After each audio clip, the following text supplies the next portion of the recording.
more misdemeanor offense, please remember that you have the following rights. The first one is the right to remain silent. Anything that you choose to discuss about the facts of your case during the course of this virtual proceeding, your statements can and will be used against you. You have a right to an attorney. If you cannot afford one, one will be appointed to represent you. If you have private counsel, please let me know when your case is called. So we're going to begin with position number 4, I believe, in courtroom 2. Was that 4 or? That is correct. All right.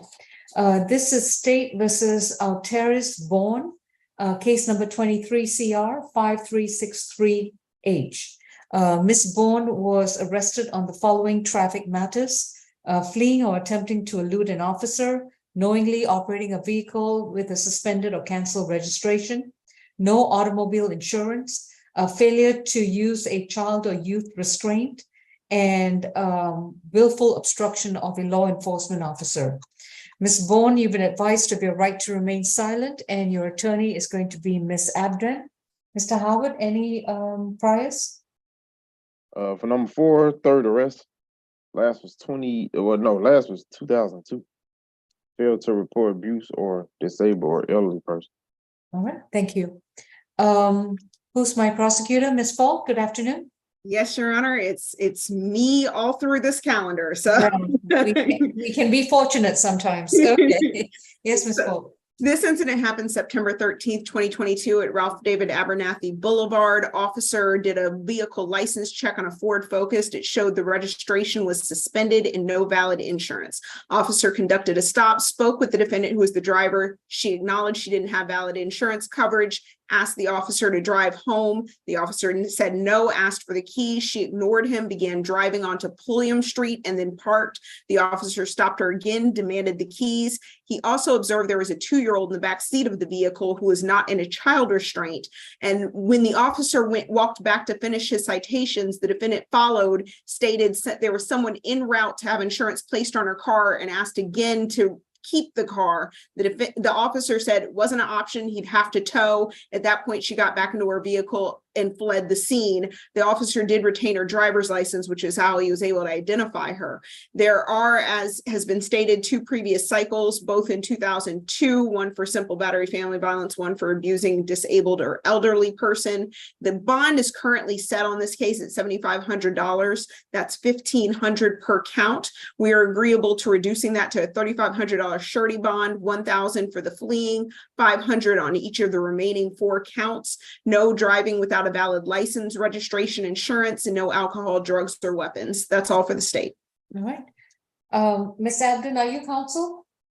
Yes, Your Honor. Bond's going to be set at $500 on each count. That's going to be a $2,500 signature bond through pretrial services. No further driving unless she has a valid driver's license, proper registration, and adequate insurance. She will report to pretrial once a month. If she's arrested again for anything, including a driving situation or a traffic situation, that signature bond will be revoked and converted to a cash bond or a surety bond. Her next court date will be sent to her current address. Do we have a good address on her? Yeah, Your Honor. Should I put that in the chat or provide it? Let me go ahead and confirm. I don't know whether they get it off driver's licenses or whatnot, but I have a Whitehall Terrace apartment 2. Is that correct? Yeah, that's her mailing address. Okay. We will send her next court date. If she doesn't appear, well, I guess we'll have her in jail then. Thank you. Okay. Thank you, Your Honor. Next case, please. Also, Judge Law, we have a private attorney for position 9. Okay. Is available. Is counsel at the jail or on Zoom? On the Zoom, Christopher Lindsay, position 9. All right. Is attorney Christopher Lindsay available? No, that's the. I'm sorry. Is the attorney for Christopher Lindsay available? Yes, Your Honor, I'm ready. All right, Mr. Kaiser, do you have video? Yes, ma'am. All right. Yes. All right. Wow, that's a pretty fancy fade in, fade out kind of effect. How are you this afternoon, Your Honor? Fine, thank you, sir. Okay, your client is position number 9 on our calendar, Christopher Yes. Lindsay, accused of simple battery domestic violence, 23 CR 5367J. The alleged incident appears to be from July 21st, 2023. Mr. Lindsay has been advised of his right to remain silent, and your attorney is Mr. Zach Kaiser. Mr. Howard, any priors, please? 7 total. Last was June 2022. Battery DV. That appears to be open. 22 CP 210093. 2021 domestic assault dismissed. 2011 assault on law enforcement officer. And a 2011 FTA and assault. All right, thank you. Ms. Falk? Yes, Your Honor, this happened July 21st, 2023 at 3254 Ward Drive. Officers spoke with Aisha Wallace, who's the wife of the defendant. She stated that they were at 3205 Pennington Circle, were in a verbal dispute, at which point the defendant grabbed her purse, took her iPhone and smashed it to the ground, took her Red Cross card with $200 on it and her car keys. Ms. Wallace then stated the defendant grabbed her by the throat, threatened to hurt her, and then left the scene, at which point Ms. Wallace stated she began receiving messages from 2 other women threatening to hurt her as well. We did have an opportunity to speak with Ms. Wallace. She stated she and the defendant have been married for married for 2 years, together for 14 years. They do have 2 children. She stated that they were at Pennington Circle because some trees fell on their home. Ms. Wallace also acknowledged a domestic violence history, which I'll lay out shortly, but she stated she essentially minimized it by saying there were some life stressors. Although she does want contact with this defendant, our main concern is that 22 CP 210093 case. That was a case in which the defendant received a $5,000 surety bond for family violence battery. The alleged victim on that case was Miss Aisha Wallace. A no further violent contact was ordered as part of that on June 24th, 2022. And in that case, it was alleged she was struck in the face repeatedly and dragged throughout the house, and officers observed bruises on her right cheek and scratches to her right leg. The state is also concerned by that 2022 dismissal for domestic violence from 2021, which would have been around the same time that the 2 of them were in a relationship. Although we weren't able to confirm that case out of Missouri involved her, we do have some concerns about a pattern evolving here from those cases. We are to that end asking for a $5,000 cash bond, no further contact with Aisha Wallace, stay away from 3254 Ward Drive, family violence intervention program, and no alcohol, drugs, or weapons. At this time, the state would like to sound for Miss Aisha Wallace. Ms. Wallace is present. Ms. Wallace, if you would like to contribute to these proceedings, you would need to, where'd she go? Start your video and your audio. All right, no sound from her. Your Honor, is it all right if I attempt to call her real quick to make sure she's available? We spoke earlier and she said she wanted to say some things today. Go ahead. Okay, sorry for the delay. Thank you.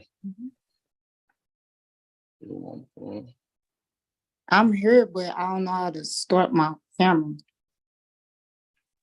The host would have to, Miss Grace, just go ahead and click on her box and tell her to start video. That might prompt the signal. I did, Judge. Okay, Ms. Wallace? Yes, My name is Judge Long. Did you want to address the court with regards to this case? yes, All right, please raise your right hand. Do you solemnly swear and affirm the testimony you provide will be the truth to the best of your knowledge? yes. All right, well, I guess we're in court again with you and Mr. Lindsay. And what would you like to tell us? Yes, we've just been getting into it a lot because, we just moved down here and, we took, we down here by ourselves and, and he just lost his, supervisor job and them trees fell on our house. So we was kind of like frustrated because we didn't know like what was the next step. And then the kids was gone and they was on their way to be back home. So we was just, you know, kind of frustrated with trying to get a house, and our landlord wasn't helping us. And we ain't had no electric and just nowhere to go. So, you know, I was, you know, kind of frustrated because he worked at the post office and I was working from home. And I wasn't able to work and make no more money to help with the bills, you know, and pay the rent, you know, help finish the rent because the light pole was gone for almost like a month or two. You know, we ain't had no light, so we had to go stay in the Airbnb hotel. So I had just thought about like Red Cross, like this, thought about somebody who maybe can help me, you know, while my kids was gone, so that I can at least, you know, I have somewhere to lay my head, so I can at least try to find something for before they came back. So, you know, we was just, you know, getting into, you know, just having like, you know, disagreements and stuff about that. But we just put that stuff aside, and then we just came back because he had ended up leaving. But we ended up getting, you know, when he took my phone, he ended up leaving Atlanta. So he didn't, you know, choke me or anything. He was just trying to leave. He was trying to give me the car to leave because I don't have no vehicle. The vehicle in his name, but Where are we you now? shared it. Where are Huh? you now? Where are you now? Are you in Georgia or are you somewhere else? I'm in Atlanta, Georgia, because I work from home. So I'm at Okay, home. and are you both still together? Yes. All right, and this occurred on July 21st, 2023. Where was he since July? He was with me. Then he went to his mom's house for like a week. Then we came back to Atlanta. So I don't understand. If the police came to your place in July, didn't you tell him there was a warrant against him? I told him that I was upset and that I got mad because I saw that he said he did something online where he just saying that I was like harassing him and stuff. But I told him like I wasn't harassing nobody, you know what I'm saying? Like I just got upset and I was mad because, you know, we together, you Ms. know, Wallace, and what do you want me to do today? What would you like to do? This is your second case with Mr. Lindsay involving domestic violence. What would you like me to do? I want him to get out of jail, and you know I don't want no more violence, but I do if we can do counseling or you know Okay, try to get us some help. all right. But counseling costs money. Okay. Well, if I can start with me or I'm just letting you know, counseling costs money. So what would you like me to do?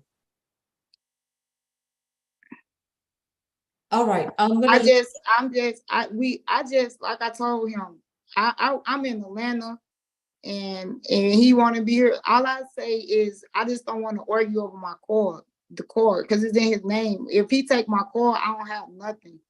You know what I'm saying? That's the only thing if he takes what? If he take the car that we got, that we paid for, that I paid for. I don't understand that. If he takes the what? The car that I have, that we have. The We only have car. one car. Okay. Yes. Well, I'm assuming you have the car, right? Yes. Okay. Mr. Kaiser? I'm a little perplexed what everyone wants. So at least I know what Miss Falk wants, $5,000 cash bond.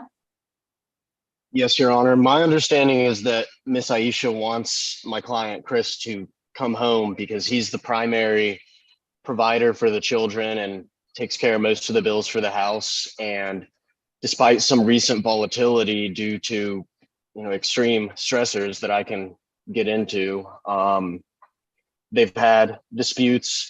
And my understanding is that they've been verbal and that afterwards, in a fit of emotions, they've both called the police on each other and made certain accusations that are not accurate just because they're upset with each other. And I have a lot more that I can say, but I don't know how much you want me to get into the facts of No, the incidents. that's not really. I think Miss Wallace has been very articulate.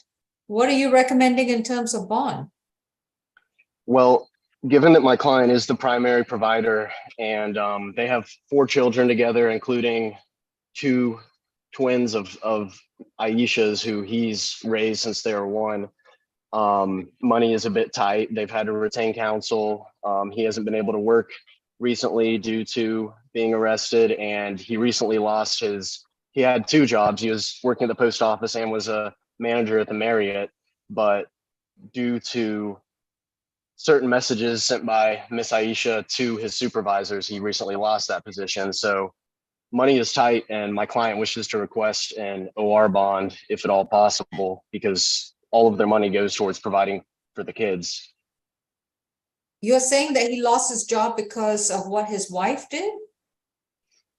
Yes, prior to this most recent incident in July, she took his phone because she suspected infidelity, and that's sort of what started this dispute. And she sent messages to all of his contacts under his name, and it resulted in his termination from that job. Okay. Bond is going to be set at $2,000. It is a surety bond. He's to have no further contact with Aisha Wallace, and he is they cannot stay in the same location. He's allowed to return one time only to the marital home to get his personal belongings, and within 30 days of bonding out, he needs to give us his new address. Yes, sir? Excuse me, if I may, they both wish to have no violent contact, and they share a home down here. He had no violent contact in the felony case, 22 CP 210093. He had a $5,000 good bond, and the bond required him to have no violent contact with Aisha Wallace. Right, and that's been violated. Based on my conversations with Aisha and my client, there was no violence. The allegations that came afterwards were made in a fit of anger, and she doesn't even recall making any allegations of violence by Chris against her this July. She was just calling them over cell phone damage. So my belief is that there hasn't been a violation of the violent contact. I have a warrant, so that's the only sworn evidence I have right now. I understand, Your Honor. And Your Honor, the state is going to object to that. That is different than what Miss Wallace told our victim advocate. We're also going to object to the $2,000 surety bond, being that's lower than the bond he's already out on for an alleged violent offense against Miss Wallace. I agree with you, but this is a simple battery that was a battery family violence, I believe. Yes, and understand but given the totality of the circumstances, it's really up to Mr. Lindsay whether he's going to make bond, but he cannot stay in the same place as Miss Wallace. So I'm assuming that would be the Ward Drive. Is that his current address, Mr. Kaiser? Yes, it is, Your Honor, I believe. Right. Let me double check that. Yes, the current address is 3254 Ward Drive, Southeast, Atlanta, Georgia. He's to stay away from that location, 3254 Ward Drive in Southwest Atlanta. I'll allow for third-party transfer of the children. A third party has to get involved in order for him to see or visit with the children, but he's not to have any contact, no contact whatsoever with Aisha Wallace. Before, it was no violent contact. Well, that hasn't gone great, so now it's no contact. And if things get worse, then the situation will be where he has absolutely no contact and he will stay in jail. So that's how he's going to progress. No illegal weapon, no illegal drugs, no alcohol, no weapons, and no firearms. Mr. Lindsay, you have a right to remain silent, but if you choose to talk against your counsel's advice, your statements can and will be used against you. Okay. Go ahead. Put your mask up for me. How you doing? How you doing, Put your Judge? mask up for me. How you doing, Judge? Listen to the deputy, what she's saying. Yes, ma'am. Yes, ma'am. Can you hear All me? right. Okay. If All you right. sit up and talk, I can hear you. No, sit down, sit straight. You don't have to come all the way down. All right. What would you like to tell me? Hey, Judge, I understand, you don't want me and my wife together, but, she the only thing that I got. I never put my hands on her throat. At the time, she, said she was killing herself on Facebook. So I ran to the house to make sure she was all right, you know, and, I came over there because I saw the Facebook Live said she was about to kill herself. So I ran over there and I checked on her, make sure she was all right. And I gave her my car and I told her, you don't got to do none of this. You know, I just want to make sure you're all right. So I went home because I just got a couple of days from her, you know, just give her a break, you know. But I love my wife. I love the kids that I raised with her. You know, we got a big family and, you know, she didn't mean this to happen. You know, she just get mad sometimes and just, you know, blow up. But I would never put my hands on my wife, especially if I've been out on bond for a whole year and a half.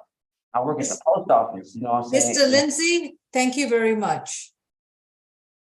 But those are not the kind of comments you would be wanting to make in open court, especially with your history and the fact this is a second violent case within 2 years. Your All Honor, right, may I I'm add? saying, I'm saying, Mr. Kaiser, I think you better tell your client that this is not advisable. I am not going to change the no further contact. I'm not going to change stay away. Miss Aisha Wallace, if she wants contact with Mr. Lindsay, if she wants to recant, if she wants to submit an affidavit to that effect, he'll have to approach the Solicitor General's office with the Victim Advocate Division, and y'all have to go through the proper steps. I'm not going to make a ruling at this time that there was no physical contact between Ms. Wallace and Mr. Lindsay. We're going to have to check the boxes on this one, especially with 2 DV cases back to back. Thank you. Understood, Your Honor. Thank you. Next case, Francois, please. The Spanish interpreter case, Is our Spanish interpreter on Zoom, please? Not as of yet, Judge, but she said give her about 15 minutes and she will be logging on. Thank you. Next case, please, Deputy Francois. position A, Ms. Landis.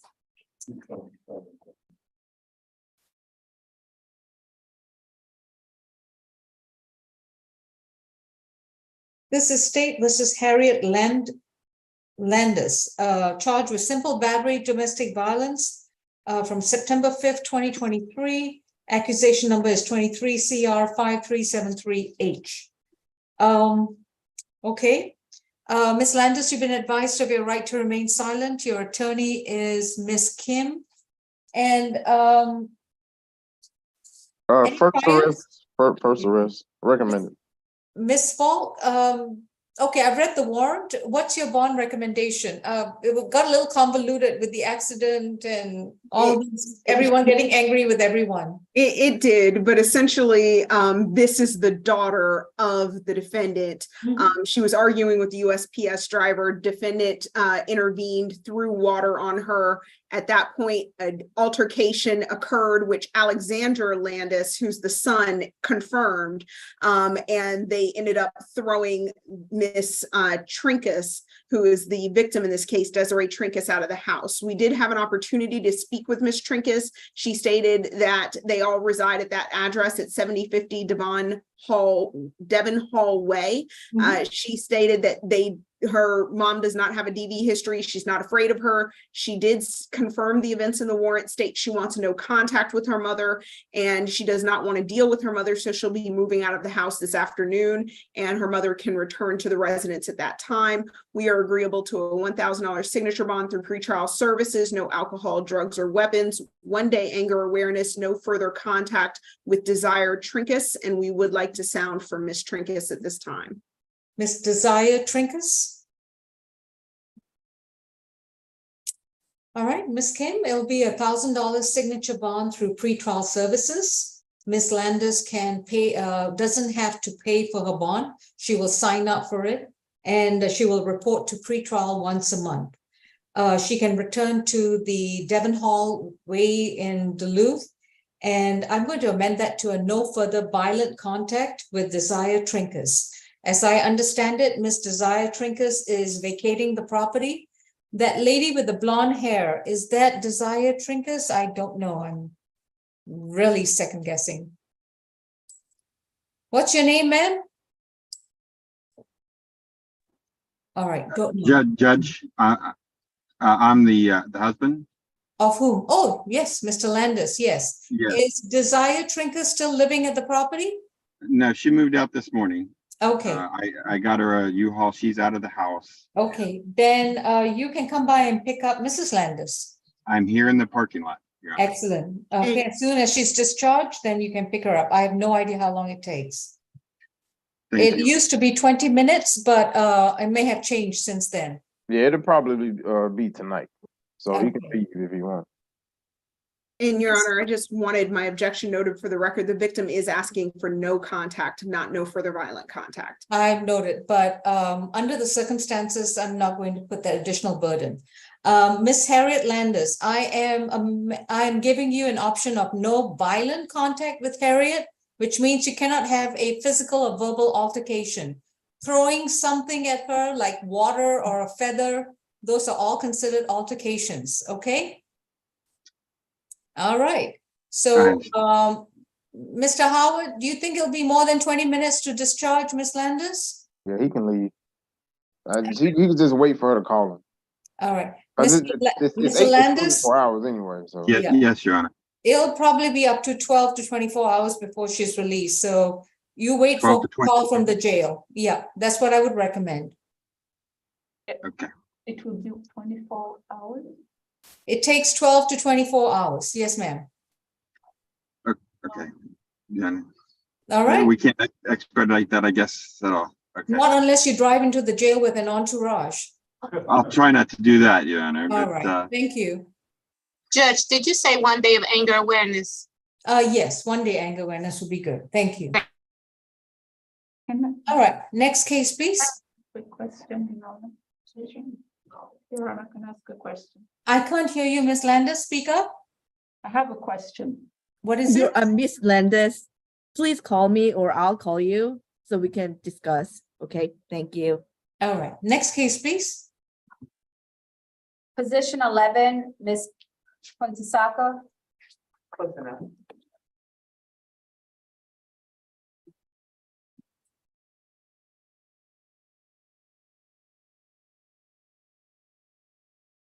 That was 11, right?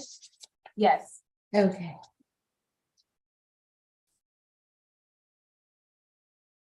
Okay, this is state versus. Oh, I'm sorry, Judge. We do have the Spanish interpreter. On Zoom, Yes. where is, will our Spanish interpreter please identify themselves? I'm over here. Oh, Your Miss Honor, good Johnson. afternoon. Oh, I'm so sorry, you're on the different Screen. tiny laptop screen, sorry. All right, Miss Chauncey, we're going to place you in a breakout with courtroom 3 and Yes, ma'am. Miss Rachel Abdon. Miss Abdon, is that your client, Puntaseca? No, it's position. No, that's not my client, Your Honor. Okay, That is that's my fine client. then. All right, so if you can please connect to the breakout room with courtroom 3 and Miss Chauncey. Thank you. Okay, Judge. Thank you very much. State versus Catherine Puntaseca is 23 CR 5374C. And this is for a 1 count of battery from a September 4th, 2023 incident. Mr. Puntaseca, you've been advised of your right to remain silent and your attorney is going to be Ms. Kim. Any priors, Mr. Howard? I got 6 total. Last arrest was 2020 for DUI. All She right. got DUIs in the history. I didn't see any violence. She How was- many DUI convictions in a lifetime? Oh, I don't know. I didn't count the conviction. Is it more than 2? I have to pull it. All right. Your you Honor, can- we're showing that there was a giving false information to officer obstruction in 1990. She pled nolo in 2014. to a DUI that was amended to a reckless. She pled DUI 2021 in Johns Creek Municipal Court. So there are 2 DUIs, well, 1 DUI in her lifetime, but 1 case that was pled down from a DUI to a reckless. Okay. And what's your recommendation for the battery? Your Honor, based on the fact that this incident just happened yesterday, it happened with Maria Pedron, who is a neighbor. They were arguing about the dogs being off leash. And at that point, the defendant struck her in the face, Ms. Pedron, with a right hand, leaving a laceration to her inner lip. It was witnessed and also video recorded. And so for that reason, we are asking for a $2,000 surety bond, stay away from, well, no further contact with Ms. Maria Pedron. We're also asking for no alcohol, drugs, or weapons, 1-day anger awareness. And it looks as though the 2 of them live in the same apartment building, so we will not ask for a stay away from the apartment building, just no further contact with Ms. Pedron. That's all for the state. We would like to sound for Ms. Pedron at this time. Ms. Pedron, are you present? Ms. Kim? Yes, Your Honor, my client is 57 years old. Your Honor, we would like to request for signature on bond. I did not actually hear, would you please tell me again, Mr. Shelley Fogg, about the bond recommendation for the amount of the bond? $2,000 surety. Okay, so we would like to request for signature on bond, Your Honor. She has 5 grandchildren, 4 children, Your Honor, and she is actually starting her new job next week. Actually, she graduated from high school. She's been here in Georgia all her life. She's not running away. She has a huge ties to the community. We would like to request for a signature on bond. It'll be a 2,500 signature bond through pretrial services. She will report to pretrial once a month. No further contact with Maria Pedron, which means that she will have to stay at least 25 yards away from Maria Pedron. I'm not sure how big or small this apartment complex, or what's the layout of this apartment complex building, but 25 yards is the length of at least 1/4 of a football field. So you need to stay that far away. You cannot look at her, speak to her, address her. You cannot communicate with her in person, through a phone, through a third party, through a computer, cell phone, and you definitely cannot discuss her on social media. It's like you've never heard of her, she doesn't exist, and you cannot have any kind of contact with this individual. It gets a little difficult when y'all live in the same apartment complex and y'all have dogs where it might cross your path, but this is probably, I would say, one of the top 3 most stupid reasons to end up in jail, but you know, that's not for me to judge. What I am here to judge is your bond. If you don't report to pretrial, if you get arrested again, if you or if you violate any of the other conditions of the bond, you will be rearrested and the bond revoked. Your next court date will be sent to you at your current address. Is 1706 the correct address? Is there a unit number or anything? 1703 is what we have. Grovehurst Drive, Johns Creek. And I'm just looking at Odyssey, Miss Falk, and whatever she was booked in with. Oh, okay. I was looking at the warrant. And I have for her address as, let's see. Yeah, the warrant does differ. The front of the warrant says 1706, but the actual body of the warrant says 1703 Grovehurst Drive. All right. Yes, Miss Puntaseca, unless you want to talk about your address, I would not recommend you saying anything. Like my address is 1706. Thank you. All right.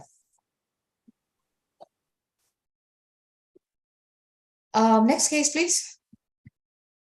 Position 14. Mr. Serchin.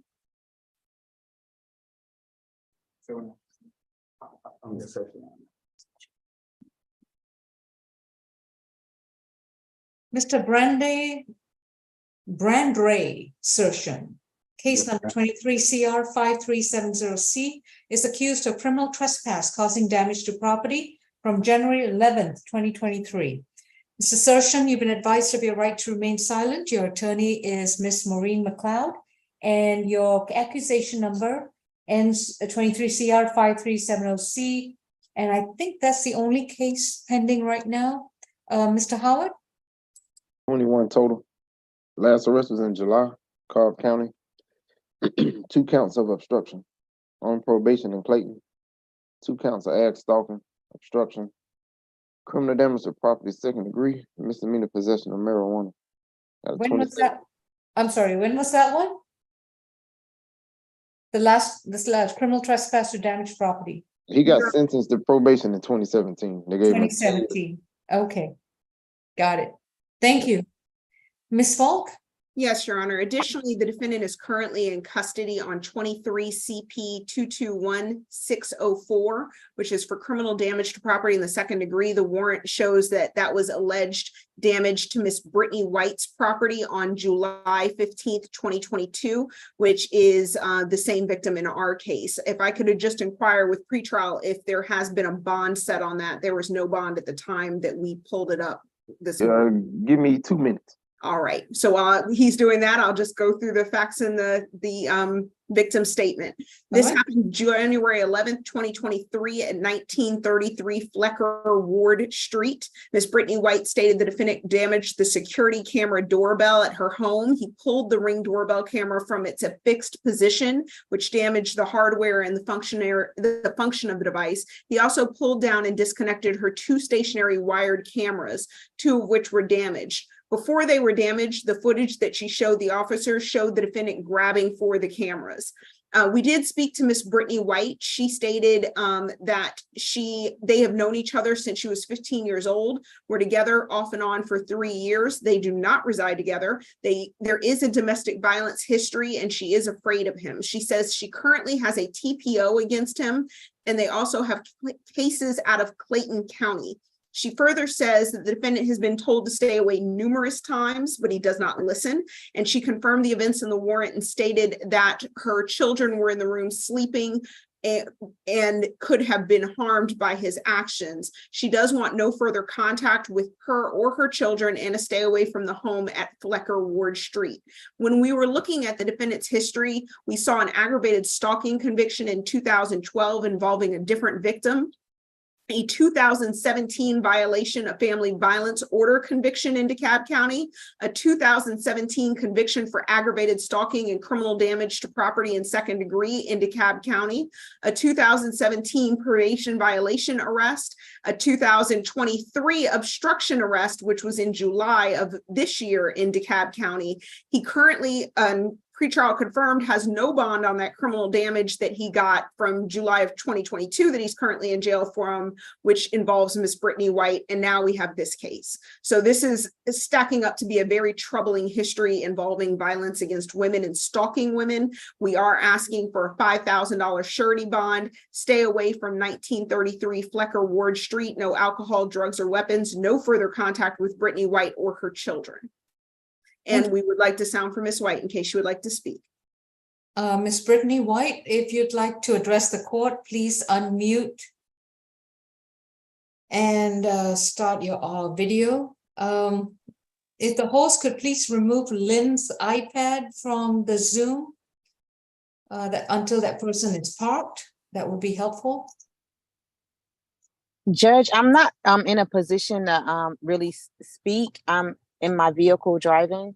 All right, thank you. Ms. McLeod? Yes, Your Honor. My client is 40 years old. He denies the allegations as stated in the warrant, Your Honor. He and the complaining witness share 2 children. They're twins.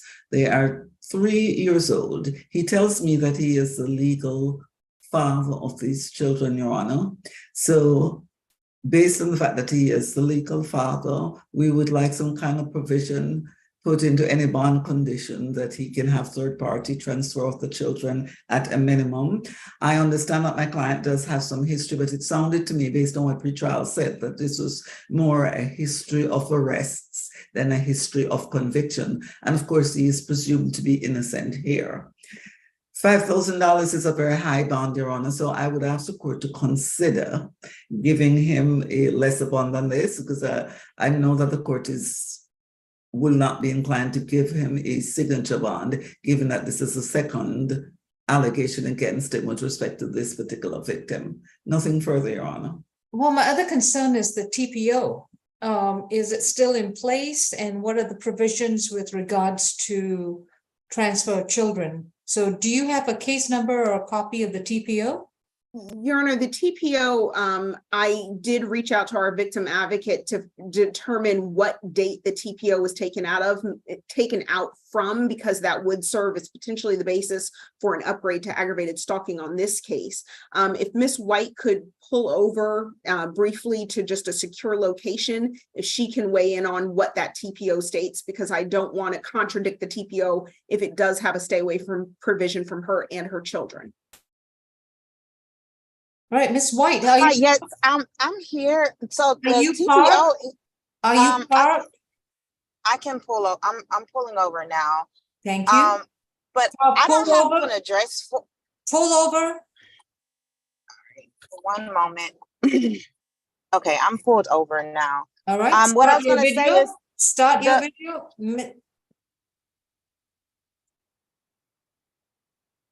Raise your right hand. Do you solemnly swear and affirm the testimony you provide will be the truth about to the best of your knowledge? Yes. Okay, you're going to answer the questions that Ms. Falk is going to ask you about the TPO. Okay, thank you. Ms. Falk? Ms. White, do you know when the TPO was served on the defendant? I believe it was in February of this year. Okay, and does the TPO have any provisions regarding him staying away from you or your children? It does. And I actually filed a contempt of the TPO, 2 different contempts, but because he doesn't have a permanent residence, they weren't able to serve him for the contempt of the TPO. He was allowed to pick up the children from the daycare so that we didn't have contact, but the judge gave him very specific parameters around that, which he violated multiple times. So I filed a contempt for that, but he was not able to be served because there's the address. We sent it to his aunt's address. They wouldn't accept the service for him there. And I don't have a permanent address for him. That's in Clayton County. Okay, thank you so much, Ms. White. So the kids have since been kicked out of that daycare because there was so much commotion. So there's not even a daycare to facilitate that transaction that the judge ordered. Understood. So, Your Honor, the state would ask, based on our conversation, which you just heard with Ms. White, that the order be that any third-party pickup of the children be in line with the already existing temporary protective order. All right. Ms. McLeod, anything else to add? Nothing further, Your Honor. Your client wants to say something. Should he? I just want to ask her a question. Ms. White, is my client the legal father of the children? Yes, he is. Nothing else, Your Honor. Ms. McLeod, your client wants to say something. Should he? Mr. Sergeant, if this is not with regard to your bond, I would advise that you do not say anything. I want to say something. What do you want to say? Is this about your bond? No, but I won't. You have the right to remain silent, and I strongly suggest that you exercise that right. Otherwise, you could harm your case. Listen, but I'm about to say now about the harm my case. Listen, when I was over in Cobb County a couple of weeks ago, she been reaching out to me in my DM on Instagram. Listen, I mean, she been reaching out to me on Instagram, literally telling me that she need help with the kids and everything. And then not only that, she been posting me on Facebook, tagging me in like while I've been in jail and stuff. I have records of that when my cousin done screenshotted everything when she done reached out to me in my DM saying that she need help with the kids and all that stuff. Like, we been broke up. Like, I've been moved on. So like a lot of the allegations and stuff, like, they're false. Like I have stuff inside my phone. Sergeant, this is your bond hearing, and what you're saying is not going to impact anything except that it may ultimately impact your case negatively. We don't need to discuss your case at all now. Okay. That is evidence for your ultimate trial, not for bond hearing. Bond is set at $3,500. It is a surety bond. No further contact with Brittany White, to stay away from the location in question, And I don't have the address. I'm sorry, I didn't write it down. Your Honor, that is 1933 Flecker Ward Street, Fleker. Flecker Ward Street, okay, in Atlanta, Georgia. No further contact with Brittany Smith means staying 200 yards away from her and not communicating with her in any way, form, or manner. You shall also stay away from the minor children in question unless the contact provision unless you go to back to Superior Court and make sure that you can, if you bring a court order from Superior Court showing that this bond order contradicts it, then I'll be glad to address a motion to amend. Otherwise, the only time you will have visitation or custody with the children is by filing a legitimation action and obtaining a court order which sets forth your visitation and your custody and any other matters such as child support. Your Honor, my understanding is that he has already legitimated those children. Okay, then if he has, then he has a court order allowing him that unless, like I said, the no further contact with the minor children may be overridden by either the TPO or by the legitimation order. But he cannot have any contact with Miss White. Your Honor, that was the reason that I asked for something to address that issue, because my understanding from my client is that he is the legal father, and Miss White also confirmed that he is the legal father. Let me just ask one thing of Miss White. Has Mr. Sershan filed a legitimation action where y'all had to go to Superior Court and get a court order for visitation and custody? Yes, we did, Your Honor, but the judge for the TPO overrode the visitation for that because the legitimation was done prior to the TPO. Wow. I think we'll need to see that legitimation and TPO court order. So at the present time, Miss Bridgewater, there's going to be no further contact with the minor children, subject to a hearing on a motion to amend to make it in accord with the TPO or the legitimation order. Ms. McLeod, we can address this at the SAP calendar, or y'all can specifically request a motion to amend. But right now, no contact with Ms. White and no contact with the minor children. There are just too many contradictions right now. Yes, ma'am. Thank you, Your Honor.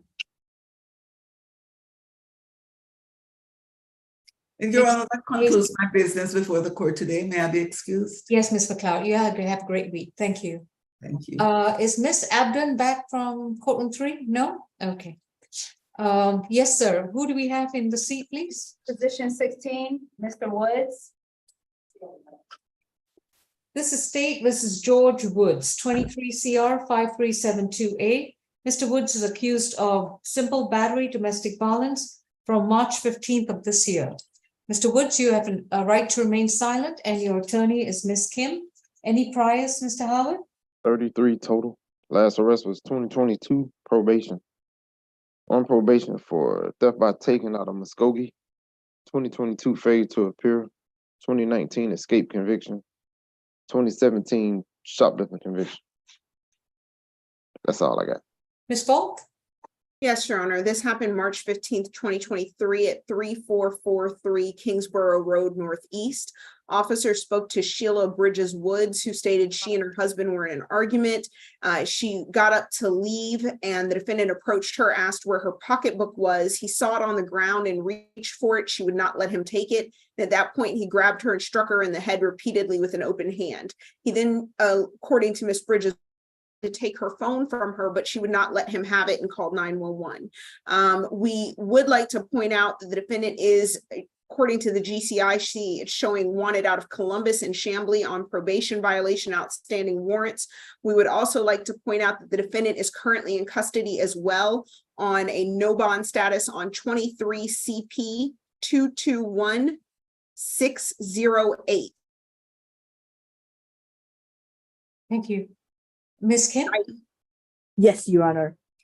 Your Honor? Oh, I'm sorry, Ms. Holt, were you done? I'm so sorry. Oh, no, I was sorry. I think my internet connection got a little unstable. But we're showing a 23 CP 221608 case for aggravated assault where he's currently in jail and alleged to have brandished a knife against Sheila Woods on April 3rd, 2023, which was subsequent to this incident. Additionally, we wanted to point out that the defendant was in custody from 2002 to 2012 in prison for hijacking a motor vehicle, theft by taking, possession of a firearm, as well as has been in custody from 2019 to 2021 for his parole being revoked for 3 years.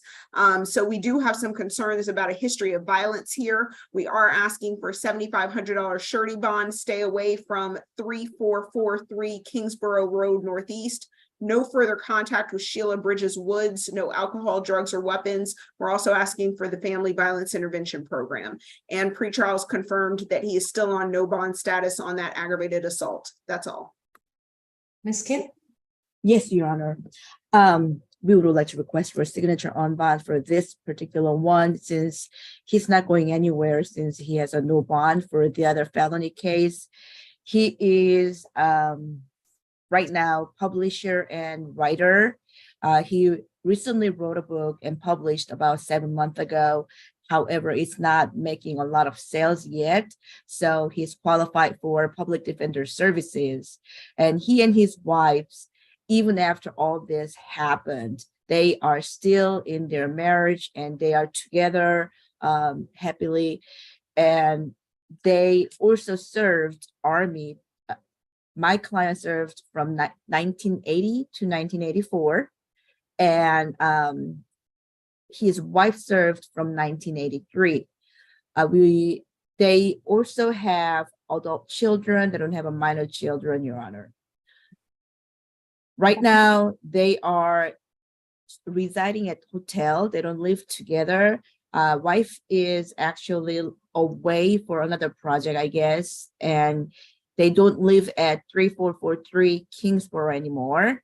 So stay away does not make any meaning. However, we have no objection. My client prefers no further violent contact, and we would like to request for signature on bond for this one. Thanks. Your Honor, I neglected to ask to sound for Ms. Sheila Bridges Woods, and if I could just ask the PD's office if they have had contact with her, because I would object to a no further violent contact if we have not spoken to her yet, and I didn't know if she had said anything to the PD's office to the contrary of a no further contact. I don't see a Sheila Woods on the Zoom. I have a Cherie, but I don't know if that's a nickname for Sheila, so. And I wasn't sure either, which is why we asked to sound. Okay. Bond is set at 2,500. It is a surety bond. No contact with Sheila Bridges Wood. Whether that is still a valid address, he is to stay away from 3443 Kingsborough Road. And I don't know whether that's in Atlanta or Roswell. I think that's just inside the perimeter. So yes. Is it Roswell? Atlanta, you Atlanta. are. Okay. And no illegal drugs, no alcohol, and to surrender all weapons and firearms. He is also in no contact with Sheila Woods. That means he cannot live with her. He's not to have in-person contact with her. They cannot share the same household, and he's not to communicate with her in any way, form, or manner, including phone, computer, and social media. Next court date is going to be September 14th. And Your Honor, as far as the Family Violence Intervention Program? Since he's on a surety bond, I'm not going to order that at the present time. It only makes sense if they're out on a signature bond. Yes, Your Honor. Mr. Sershon's next court date is also September 14th. Position 13, Scott. Okay.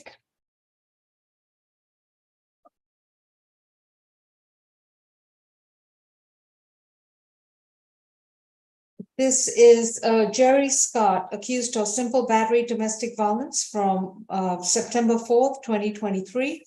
The accusation number is 23 CR 5369B.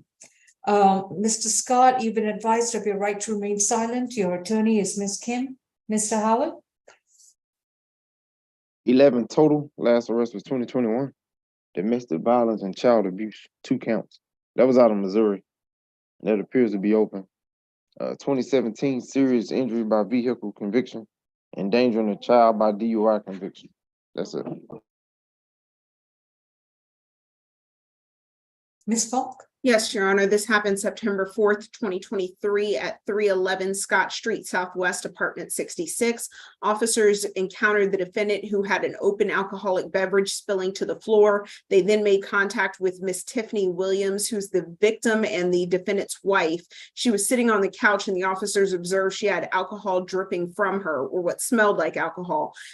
Miss Williams stated to the officers that the defendant entered her personal space. She pushed at him. He then slapped her in the face. She then stated she sat on the couch and the defendant poured alcohol on top of her and spit on her. Jayla, her daughter, intervened and pushed the defendant away.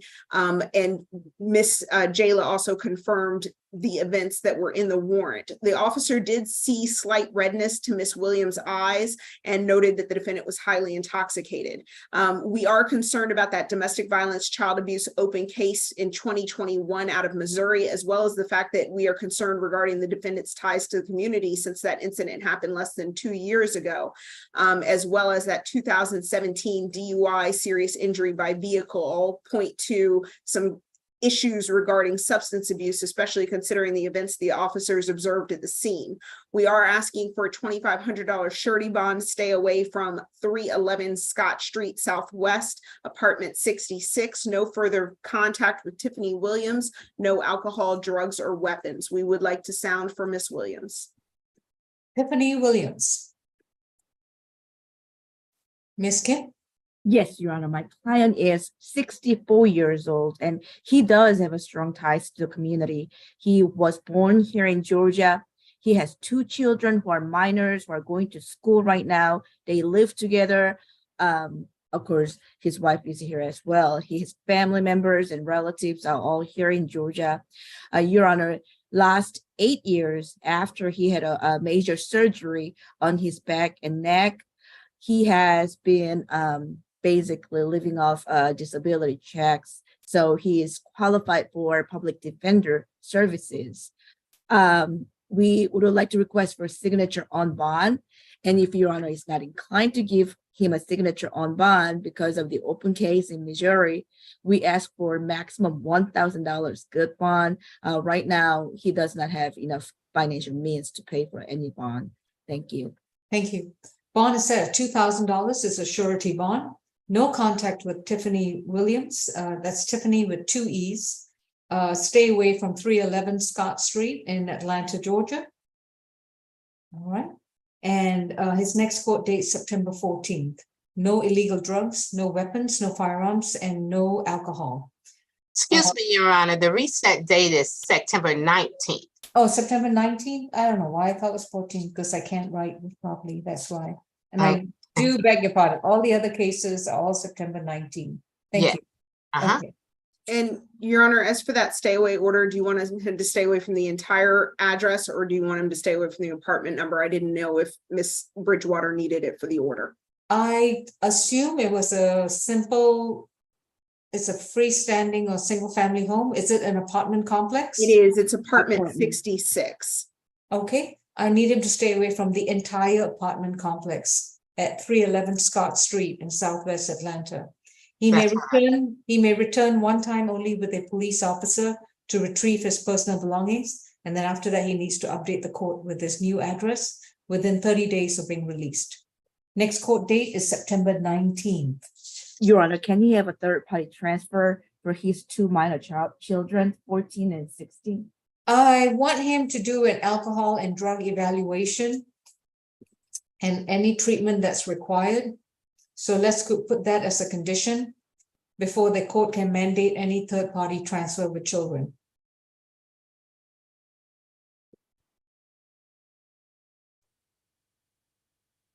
All right. Next case. Position 10. Nyande. Kawesi Nyande is charged with simple battery, family violence, and simple battery against a person who is pregnant. Case number is 23 CR 5368A. Mr. Nyande, the alleged offense occurred on April 13th, 2023 in Fulton County, Georgia. You are presumed to be innocent of these charges. You also have the right to remain silent, as I've already advised you, and your attorney is going to be, is it Miss Kim or Miss Abden? It's Ms. Kim. Okay. Any priors, Mr. Howard? 6 total. Last was 2016 battery out of Gwinnett. 2014 simple battery DV trespass conviction. They say it was recommended. All right. Ms. Falk? Yes, Your Honor. Before we get started on that case, I do just want to let the courtroom to know that on the Jerry Scott case, the state did NOD the cruelty to child in 3rd degree. So Yeah. they can conform that with their warrants in the system. All right, thank you. This incident happened April 13th, 2023 at 7745 Spence Road in South Fulton. Miss Dominique Simpson stated she and her boyfriend were in a verbal dispute that turned physical. They were at a light at Oakley and Spence, and he struck her in the left eye when she said she was pregnant with their 3rd child and was having second thoughts because of the defendant's lack of involvement. Their 2 children were asleep in the backseat during the incident. According to Miss Simpson, that's AN, 2 years of age, and PN, who was just under 1 year of age. The defendant then pulled into the gas station. Miss Simpson got out of the car, called 911, and the defendant left the scene. Officers did observe slight swelling under her eye. We have reached out to Miss Simpson. She stated that they have been together for 4 years, have 2 children together, and she is 7 months pregnant with his 3rd child. She also stated that they did not have a DV history and she is looking to reconcile. However, the state does have concerns, being there is a 2015 simple battery family violence and criminal trespass out of DeKalb County that did involve a different victim, and a 2016 simple battery case out of Gwinnett County that was also, I believe, family violence, which was null prost in 2018. So there is somewhat of a history here. The defendant is also currently in custody on no bond status on 23 CP 221594. That's financial transaction card fraud and forgery of a financial transaction card. And pretrial may have something to say about the bond on that. Yeah, let me 2 minutes. Okay, so the state is asking for a $4,000 surety bond, $2,000 per count. We did add a count of simple battery against a pregnant person. Stay away from 355 Brannigan Court, Union City, Georgia, which is the address that we were provided. No further contact with Dominique Simpson, no alcohol, drugs, or weapons, and we're asking for a family violence intervention program. All right, thank you. Ms. Kim? Yes, Your Honor. Miss Dominic is actually here. I was wondering if she can go first. And my apologies, Your Honor, I did omit that. If we could sound for Miss Simpson. Ms. Simpson, this is Judge Lawal. If you would like to address the court, may I place you under oath? Yes. Please raise your right hand. Do you solemnly swear and affirm the testimony you provide will be the truth to the best of your knowledge? Yes. What would you like to tell me? Quincy is he's a good father to our kids. Me and him has been going through a lot because our kids was born in Dick. I really love him. I don't want him he can come to 355 Brannigan Court. Can you hear me? On and off, your screen is actually frozen. Can you hear me now?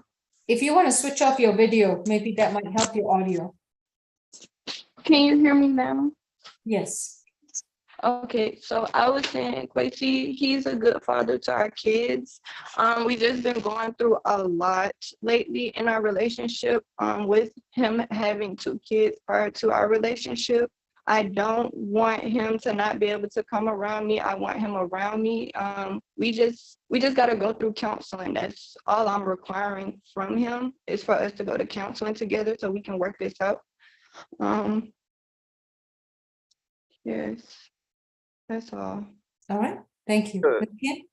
The felony case today, both of the charges were dismissed because it came from a 2014 case that he already had. All right. Ms. Kim? Yes, Your Honor. My client is 29 years old. He was born and raised here in Georgia, Your Honor. His mom is here on the screen, Mrs. Shrees, to support him. He does have family members. They are expecting to marry soon. Their relationship is actually a lot better than before. This happened about April 13th, 5 months ago. We would like to request for no further violent contact and also signature on bond. He does not have a violence conviction, Your Honor. And other case, 2015, is very remote. He is currently working for retail business with his partners. However, the business not doing that well, so he's still qualified for public defender services. He graduated from high school, and he is trying to go to HVAC school to be certified. We would like to request for a signature on bond. Thanks. On the simple battery, family violence is $1,000 signature bond through pretrial. On the simple battery against a person who is pregnant is going to be a $3,500 signature bond through pretrial. The total bond is going to be $4,500.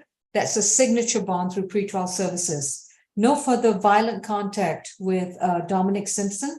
He may return to the 3555 Brannigan Court in Union City. He is to enroll in a domestic violence intervention program within 30 days of being released. He must show pretrial that he's enrolled in those classes within 30 days. That means by his second visit, he must show proof of enrollment in those classes. Those are weekly classes, and those classes must be paid out of Mr. Nyande's pocket. He's to also attend and complete a one parenting class at an approved school, and he must complete that class within 90 days of being released from the jail. His next court date will be set to his current mailing address. And I believe that was it. Oh, yes. No illegal drugs, no alcohol consumption, and no weapons and no firearms. He will be subject to random screens for alcohol and drugs, and he must report to pretrial once a month. Thank you. Thank you. Position 15, Sparks.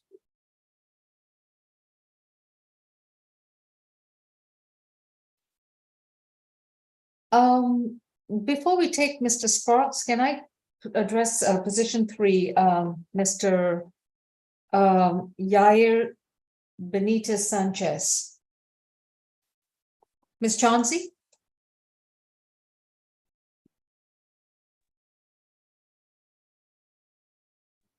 Yes, ma'am. Ms. Chauncey, do you solemnly swear and affirm the testimony you translate will be a true and accurate translation with no changes or embellishments? I do, Your Honor. Thank you, appreciate it.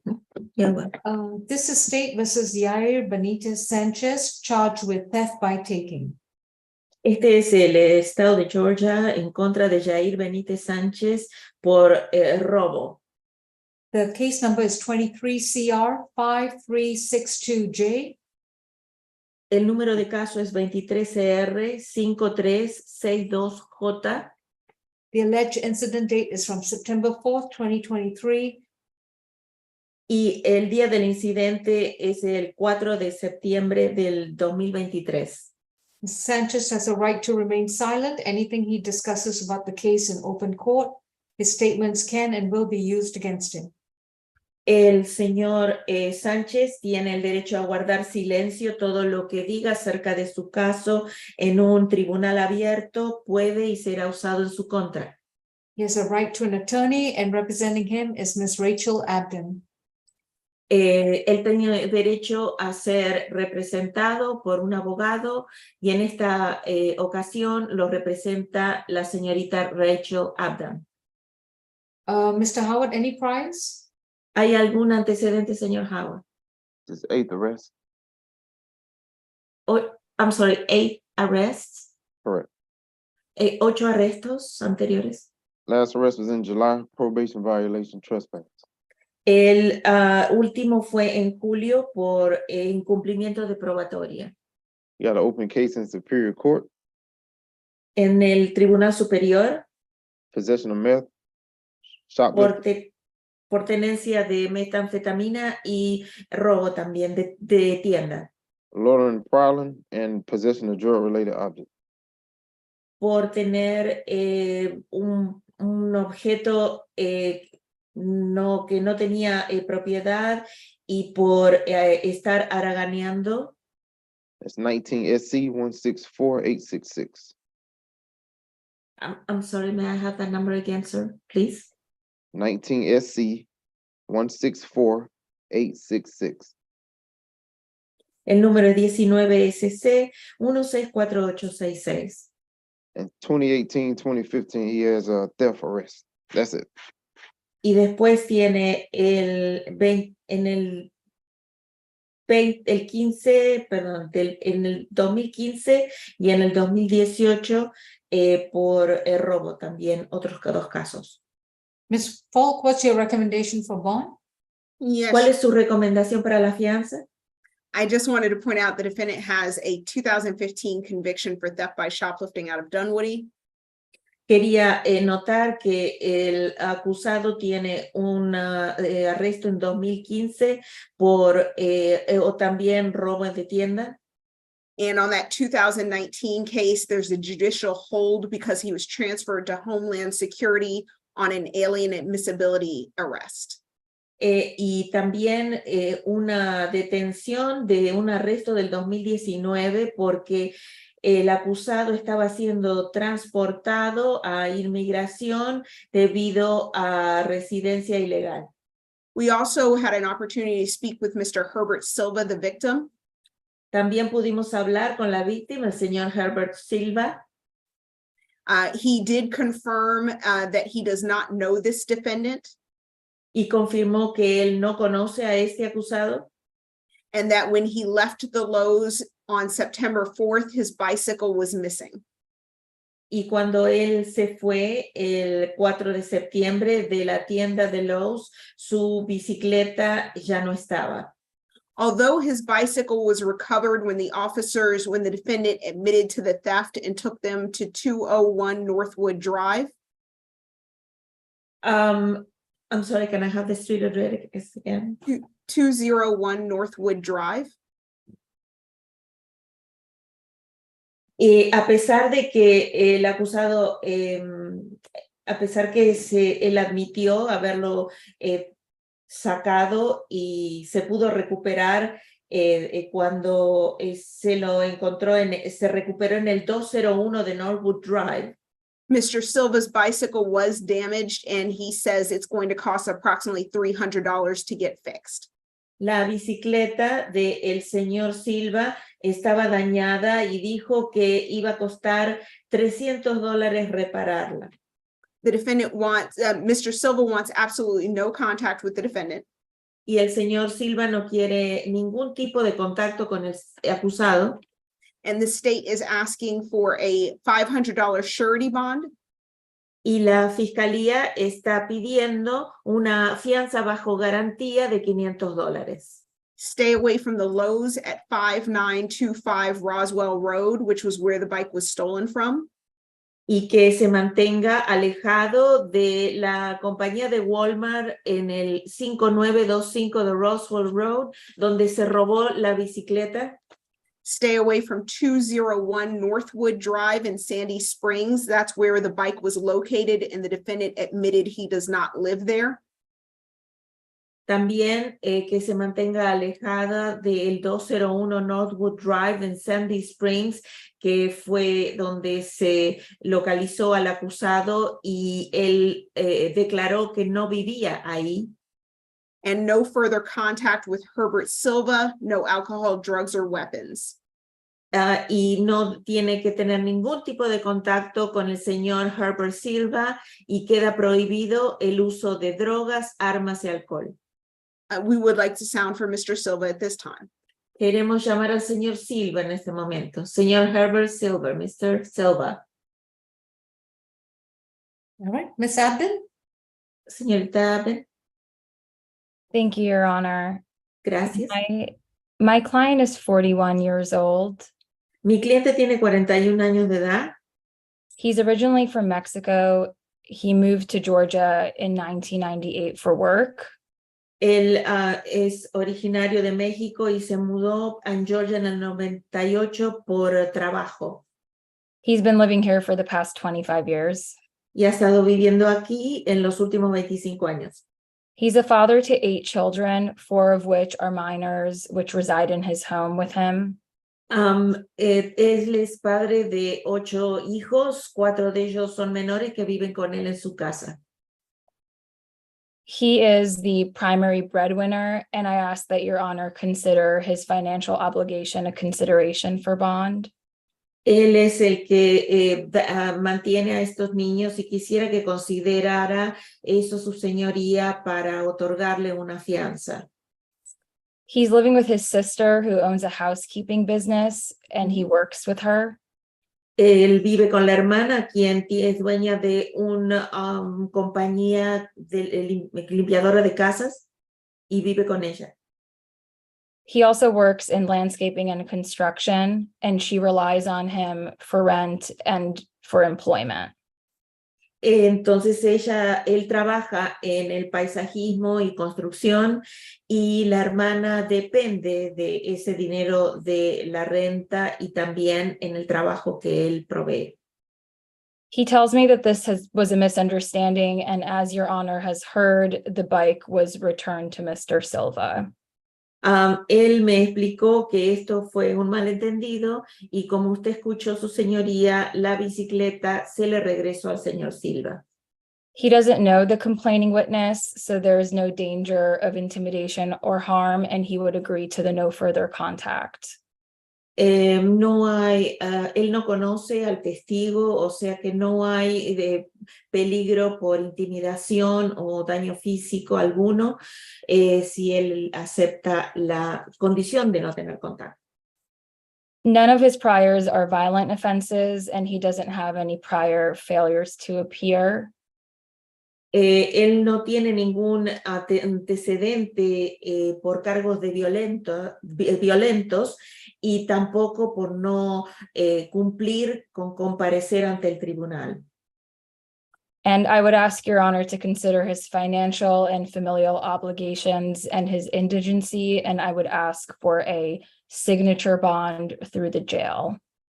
Y quisiera pedirle, su señoría, que considere su estado financiero, también con su estado indigente, su estado con su familia, y que le otorgue una fianza bajo firma a través de la cárcel. All right, thank you. He's got a judicial hold in the felony case in which he is charged with theft by shoplifting. Tiene una detención de un delito menor que el cargo es robo de tienda. And today we have another theft case with regards to Mr. Sanchez. Y también hoy tenemos otro, de nuevo un cargo de robo de parte del señor Sánchez. Bond is set at 500 surety bond. La fianza se estipula de $500 bajo garantía. Next court date is September 19th. El próximo día de comparecencia es el 19 de septiembre. No contact with Herbert Silva. Ningún contacto alguno con el señor Herbert Silva. Stay away from the Northwood Road location in Sandy Springs. Debe mantenerse distanciado de la dirección de Northwood Drive en Sandy Springs. And stay away from all Lowe's department stores. Y también no puede regresar a ningún negocio Lowe's. No illegal drugs and no weapons and no firearms. Queda prohibido el uso de drogas, armas y alcohol. Thank you. Gracias. All right.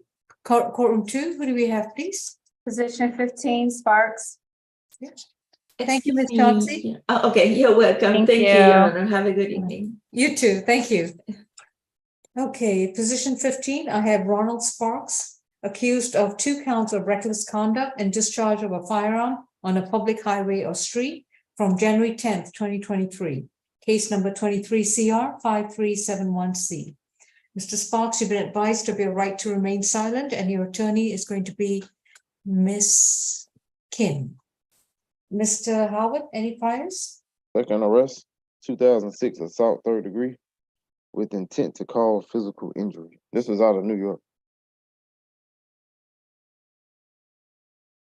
Ms. Falk? Yes, Your Honor. This happened back January 10th, 2023 at 215 Ben Lane in Fairburn, Georgia. The defendant stated someone stole his vehicle. He claimed another person tried to steal his car, pointed a gun at him, and then the defendant admitted to firing a gun in the street as the vehicle was driving away. 2 individuals were spoken to by the police. Miss Carmita Wright stated she observed 2 males arguing. She saw in the unknown male's hand a gun.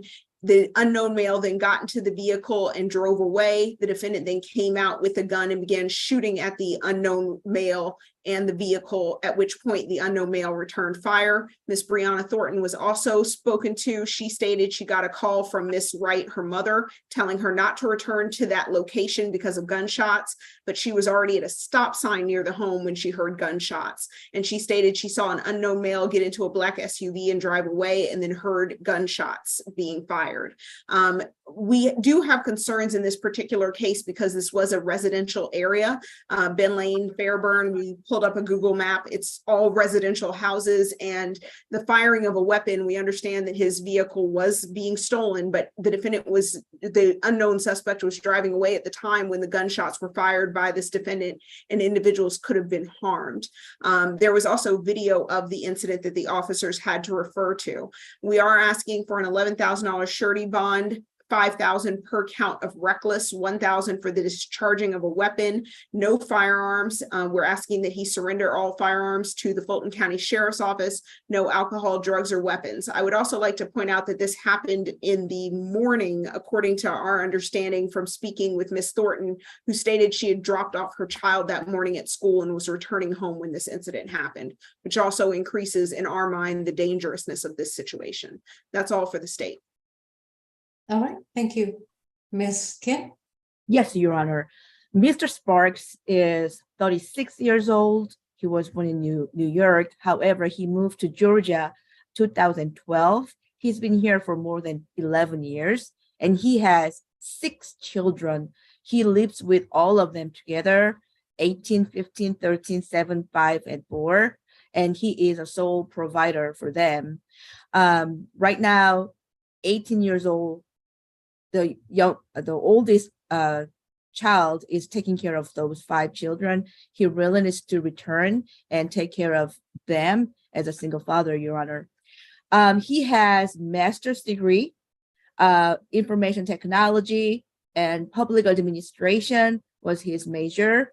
And he used to work for a federal medical company. However, because of his disability, right now, he has not been able to work. So he is qualified for public defender services, Your Honor. And we would like to request for signature on bond. This was complete self-defense, that he was protecting him and 6 children. And he was at his house, Your Honor. Somebody was robbing him, taking everything, inside of the car, there was his personal ID, computer, backpack, everything was stolen. Yeah, I read the warrant. Yes, Your Honor. Thank you, Ms. Kim. Yes. Mr. Sparks, you've been advised of your right to remain silent. If you want to waive your right to remain silent, then you are free to speak. I do. I just want to say they brought up a 2006 arrest. I was a youthful offender. That's no longer on my record. It shouldn't be brought up in court because that's no longer on my record at all. So, how old were you? I was 16 years old. It happened in 2004, 2003. It was sealed. So that shouldn't be brought up in court at all. Your Honor, we're showing that happened in 2007 and he would have been over the age of 17. Regardless, juvenile history is permitted to be discussed as part of a bond hearing. I was advised that it was sealed, so that's what I have the paperwork at home that I signed. Mr. Sparks, I'm not considering that indiscretion from 2006 in the present case. Yes, ma'am. My concern is the recitation of the warrant and so forth, and this was a alleged discharge of a firearm towards a vehicle that was leaving the scene. Yeah, That's the allegation in the warrants and in the pleadings.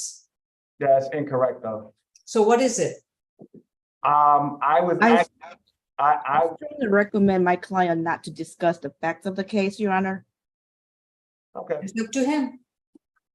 So like I said, according to I'm the. not worried about it because it was self-defense. I did not shoot at a moving vehicle. Someone had a gun to my head. That's why I did self-defense. So the person was in front of you with the gun and you were shooting at this person? And that's what I reported to, the Mr. police. Spark, I need to, are you telling us that that person was in front of you pointing a gun at you and that's when you shot at that person? Actually, he was pointing a gun at me, my girlfriend, and my daughter, my 13-year-old daughter. And who's his girlfriend? She's on the Chelsea Breedy. She's on the line right here. Miss Breeden, are you present? Yes, she is. Yes, I am. All right, Miss Breeden, if you'd like to raise your right hand, please. Do you solemnly swear and affirm that that the information you provide is the truth to the best of your knowledge? Yes. All right. Can you tell me where was this assailant when Mr. Fox discharged the firearm? He was standing right in front of the house on Ben Lane. So the individual was standing right in front? Yes. He was not in the vehicle? He was not in the vehicle. He wasn't at a standstill. He might have been in motion walking, but he was not in the vehicle at the time that he fired. Who fired? Ronald. And did that person fire back? I believe so, yes. I don't know 100%, but I do believe he did. Okay. Your Honor, I would like to make a record that I object to the discussing of too much details of the facts. I'm just trying to consider this in terms of bond. The allegation is that he shot at a vehicle driving away. We have two witnesses one witness at least who claims that. So now I'm just trying to figure out what exactly is Mr. Sparks' position. So Miss Chelsea, you are telling me that right in front of you, with Mr. Sparks standing right next to you, he fired a gun at another person holding a gun. Correct. I was not standing right next to Mr. Sparks, but I can see everything that was going on. Okay. Ms. Falk, do you have anything to add? Yes, just briefly, if I may ask, Miss Chelsea, where were you in reference to where this was happening? I was at the house on Ben Lane, Standing in the door. So you were inside the house? Right, and there's a glass door where I could see everything outside, and they were in front of the house outside. So that contradicts your partner's statement, the defendant, that you were standing right next to him when he was pointing a gun at you and your children. No, that I wasn't standing next to him. I was standing in the house, but the gun was pointed at him, myself, and my child. But I was not standing next to him. You can see inside the house. I can see outside the house. He's in the street in front of the house waving the gun. So it got pointed to all of us. He was actually knocking at my door at the time when that happened. He was beating down the door, trying to get into my kids and my girlfriend at the time. Your Honor, this story just keeps on evolving. So the state would remain with their original recommendation. All right. The original warrant was 1 count of reckless conduct. That bond is going to be a $5,000 signature bond through pretrial services for the reckless conduct. The remaining 2 charges are going to be $5,000 each, and that's going to be a signature bond through the jail. The total bond is a $15,000 signature bond. No further, no consumption of illegal drugs and no possession of any weapons or firearms. Pending further investigation in this matter, Mr. Sparks, you are to relinquish possession of all firearms and surrender them to the sheriff's office. Your Honor, instead of 15,000 SOB through the jail, each one of them? No, 1 count of reckless conduct is $5,000 signature bond through pretrial. And the other 2 counts are $5,000 each signature bond through the jail. So it's a split bond, 15,000. Okay. Hold on. Next court date will be sent to his address. Thank you. I got it. And Your Honor, the state would like to object on the record due to the dangerousness that this presented to the community. It certainly was, but the evidence is too much in dispute. But if Mr. Sparks does not relinquish possession of any weapon, all his firearms and weapons, then, well, hopefully the police don't find out. Thank you.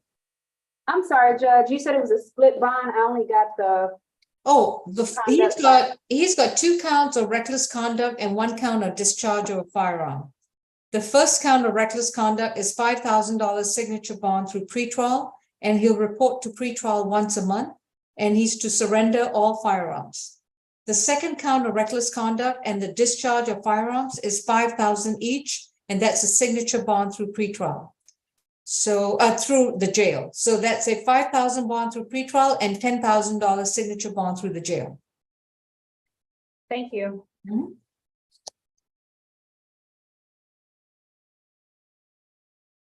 So I gotta have some kind of cash. Oh. Okay. Position 2, Mr. Barnes. Okay.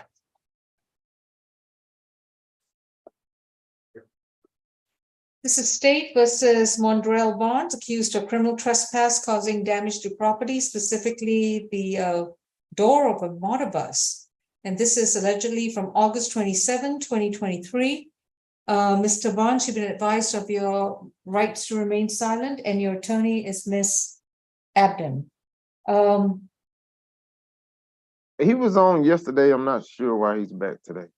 As a separate warrant for the criminal trespass causing damage to property from August 27. Yesterday was for, oh Lord, I can't remember. Was it giving false information?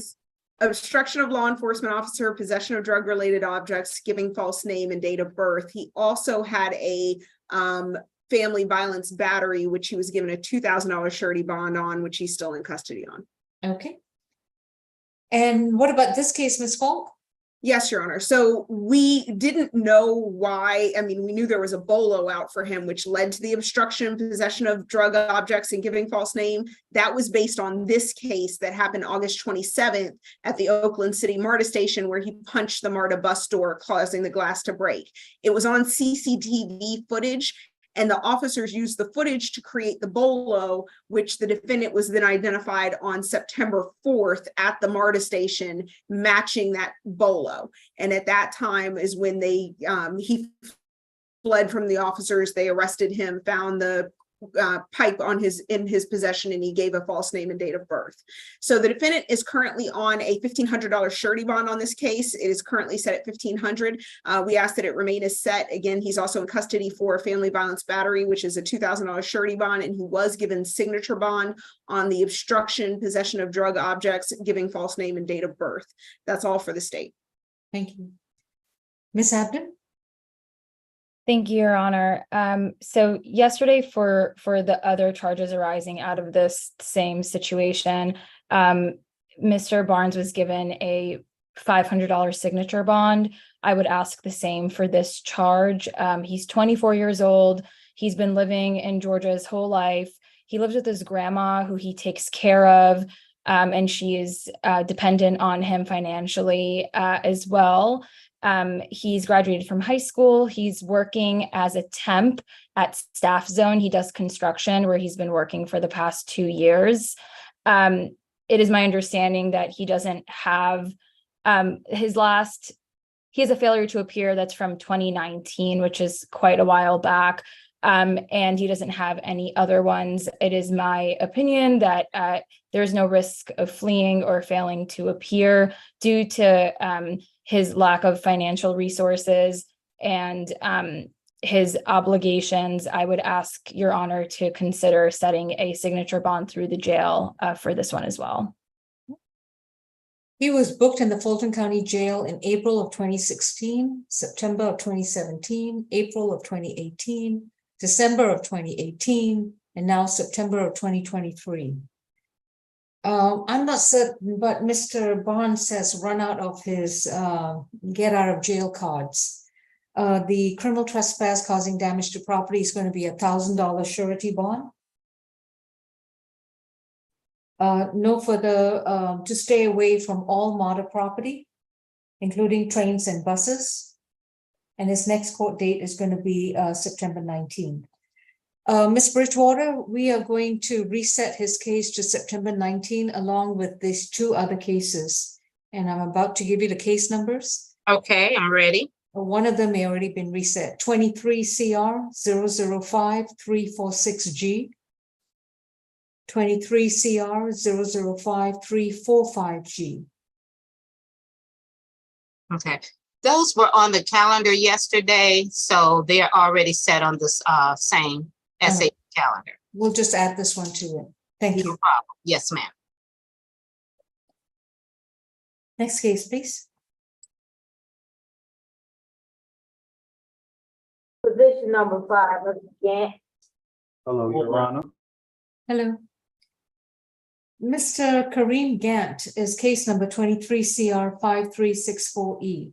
He's accused of battery, family violence from March 11th, 2023. Mr. Gantt, you've been advised of your right to remain silent, and your attorney is Ms. Abden.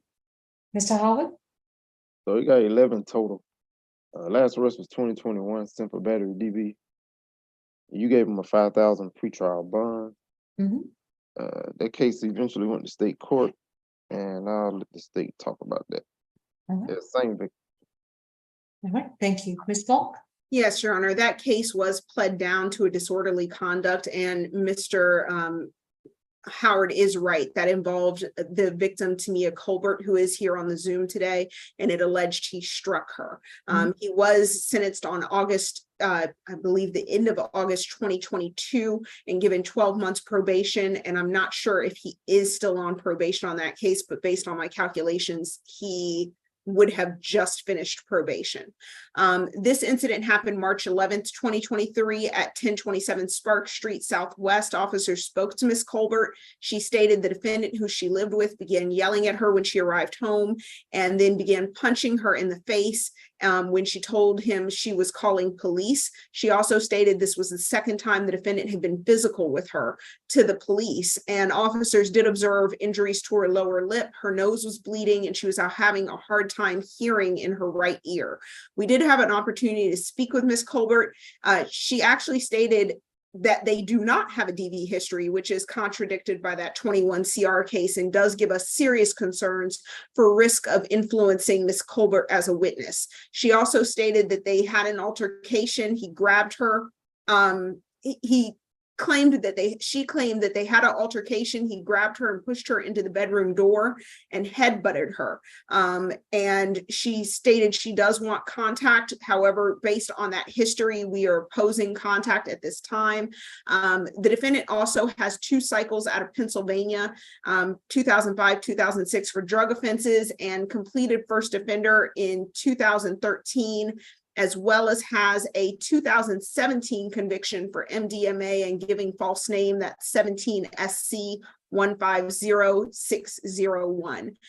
State is asking for a $5,000 surety bond. Stay away from 1027 Spark Street Southwest. No further contact with Tamia Colbert, as well as no alcohol, drugs, or weapons. That's all for the state. We would like to sound for Ms. Colbert. Miss Tamia Colbert. All right, Miss Colbert, my name is Judge Law. If you want to address the court, may I place you under oath? Do you solemnly swear and affirm the testimony you provide will be the truth to the best of your knowledge? Yes, Your Honor. All right, what would you like to tell us? Good afternoon, Your Honor. Thank you for giving me the ability to speak today. I really want to request that Kareem, my fiance, comes home to us. That altercation was long ago. We have been actively in couples counseling. He has a counselor. I also have been in counseling as well. We've been actively working on each other. We have a family together. We have 2 very, very small kids. He is the primary care provider, a financial provider for this household. We really need him here at this very moment. So I would ask, would you please bring him home to us? We are really a working class family. This this is not like us. We know people go through things, and I just really, really want him to come home. We are in such a much better place than that particular night.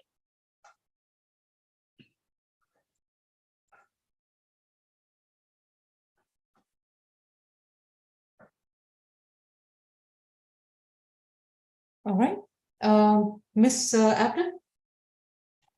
Thank you, Your Honor. And if I may just ask her a quick question. Are you afraid of him? No, I'm not afraid of him at all. Thank you. So, Your Honor, my client's 35 years old. He moved to Georgia in 2010 to be closer to family. He's a business owner. He owns KG Automotive Group, and he's an automotive technician. As you've heard, the complaining witness is his fiance, Miss Colbert, and my client have 2 children. They're 2 years old and 1 year old. And Miss Colbert also has a son that is 10 years old. They all reside in the home. As you've also heard from Miss Colbert, he is the primary breadwinner. He's responsible for transporting the children to and from school, and they do live together.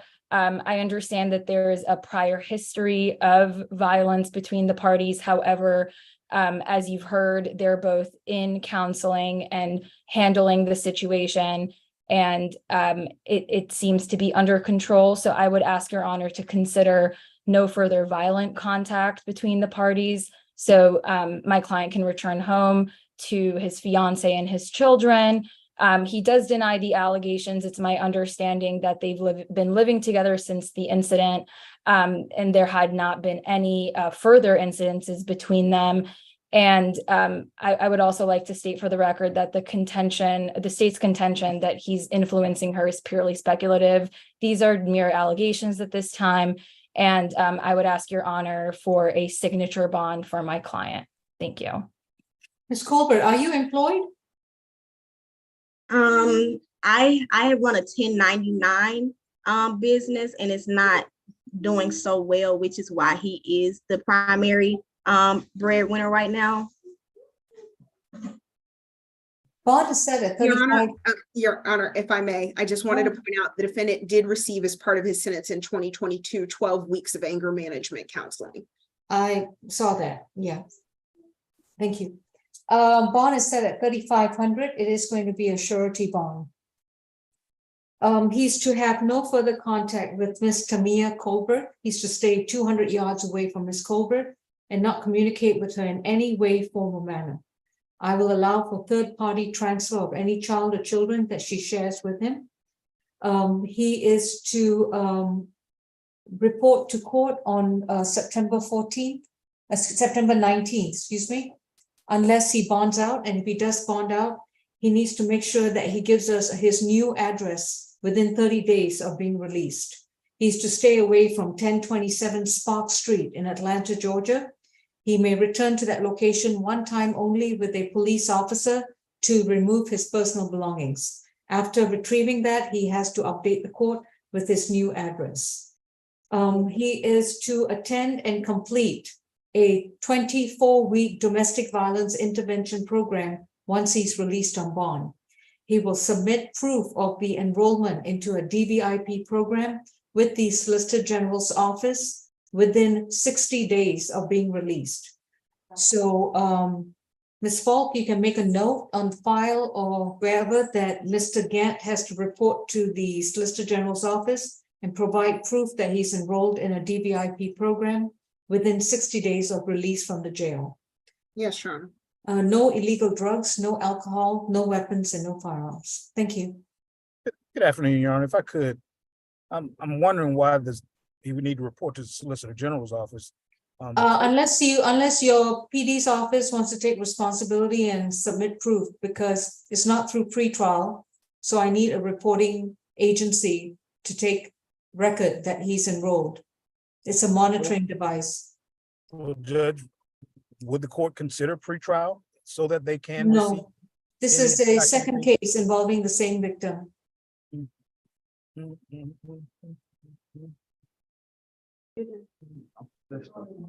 Judge, I guess my question is,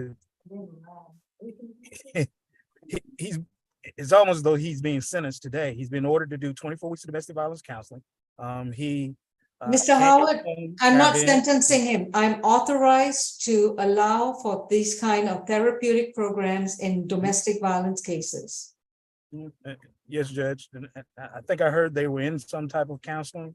I think the alleged victim. It apparently did not work.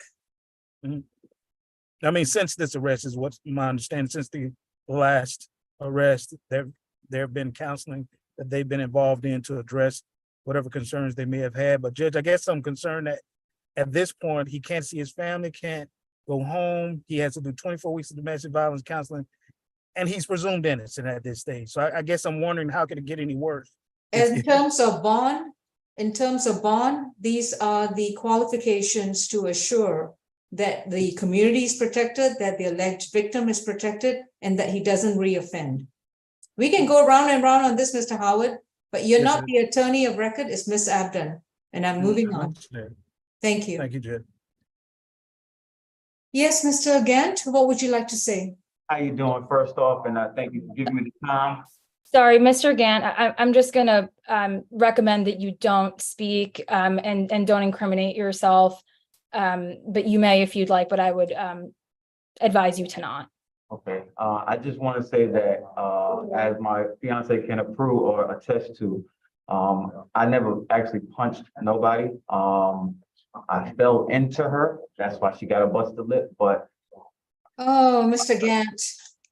Mr. Gantt, I would advise you to not go into the facts of the case. Have you watched the body cam footage when the officer was talking to Miss Colbert? no, ma'am. All right, then I would not be making those statements. Okay. Yes, ma'am. Well, thank you for your time. Mhm. Position 12, Riley.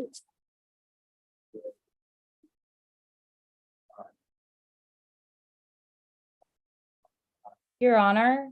Yes, Miss Abden. Thank you. For Mr. Riley, he was he was supposed to meet with PAD. They have determined that he's eligible for PAD, and so we just need to make that part of his bond that he be released to PAD.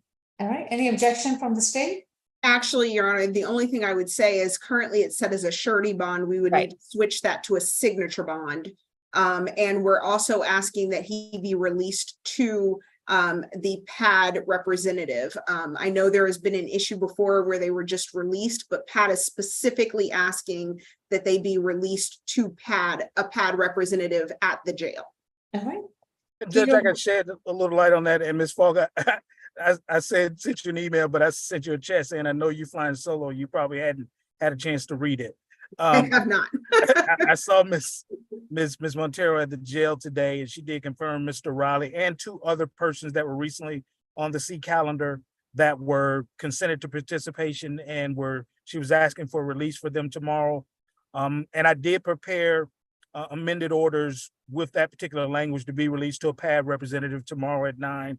Okay. And if you could take a look at them, if you don't have any objections to those orders, Ms. Falk, I would ask the court to consider signing those. But it was one for Mr. Riley as well as Isaiah Ferreira and Sandarius Smith, two others that were, waiting for PAD to come and see, and she did see those persons today. Other than Mr. Tito, were the other two on my current calendar? Today, they're No, not Your on Honor, today's they are calendar, not. Judge. And we were hoping that, because we're trying to figure out how to integrate PAD and get them to see people. And I think it's great. And if Miss Falk can have a chance to eyeball it and give me the green light, then that's good. But right now, let me address Mr. Riley, and then we can move on. Okay. Mr. Tito Riley is accused of criminal trespass and willful obstruction of an officer, 23 CR 5304Y.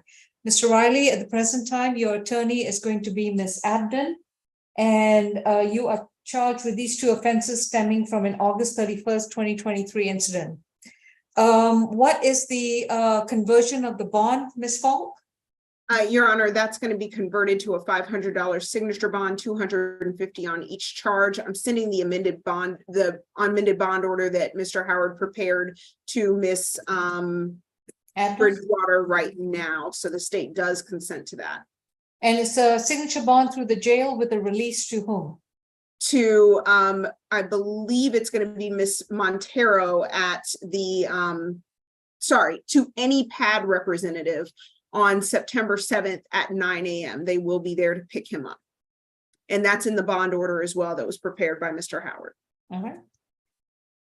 Okay, Mr. Riley, you will be picked up by a representative from the PAD agency with regards to your housing and so forth. And your next court date will be sent to the address that you provide us. If you change your mailing address, make sure you let the clerk's office know.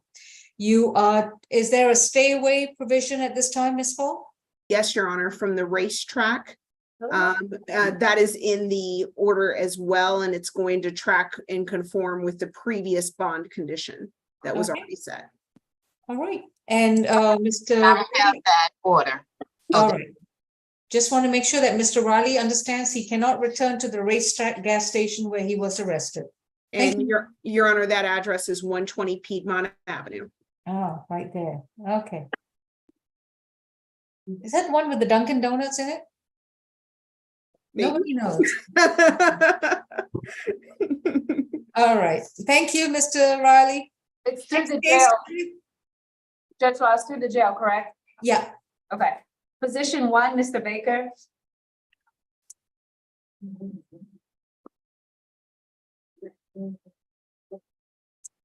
Mr. Michael Baker Jr. is accused of simple battery, family violence, and simple battery against a person who is pregnant from a September 5th, 2023 incident. Case number is 23 CR 5360D. Mr. Baker, you've been advised of your right to remain silent, and your attorney is Ms. Abden. Any priors, Mr. Howard? 8 total. Last arrest was 2019. He's on probation for financial transaction, card theft, forgery, stuff like that. I didn't see any violence in his history though. Just to sum it up for you. All right, sir. Ms. Falk? Yes, Your Honor. He also had a probation violation from 2018 that was based on a federal case that was also a fraud case. But pretrial is correct. Most of his history is forgery and fraud. This incident happened September 6, 2023 at 600 Garson Drive, Northeast. The 11201 is the apartment number. Miss Marcia Simpson was stating she was in a verbal argument with the defendant, her boyfriend that she was living with. They stated the argument was about him moving out. She began gathering his belongings, put them out of the bedroom. And then according to Miss Simpson, the defendant attacked her and choked her and struck her multiple times with a closed fist. Miss Simpson stated at the time of this incident, she was pregnant, which is why we added a simple battery on a pregnant person. Additionally, officers spoke to Marcus Aiken, who is their son, who stated he heard slapping noises multiple times and he heard his mother scream, "Get off me and stop hitting me." Mr. Aiken, who is MA, who is 12 years of age, ran out of the room and into the hallway screaming for help. None of the neighbors came out, according to MA, and MA stated he was scared to be in the house with the defendant. We did have a conversation with Miss Simpson. She stated that they have been dating, she and the defendant have been dating since June of 2022, that she is approximately 3 weeks along with their child. She stated that she does not fear him. She also recanted not only her statement, but apparently her child's statement. Can I speak, please? Your Honor, if I may continue. You may continue. Ms. Simpson will have an opportunity to speak.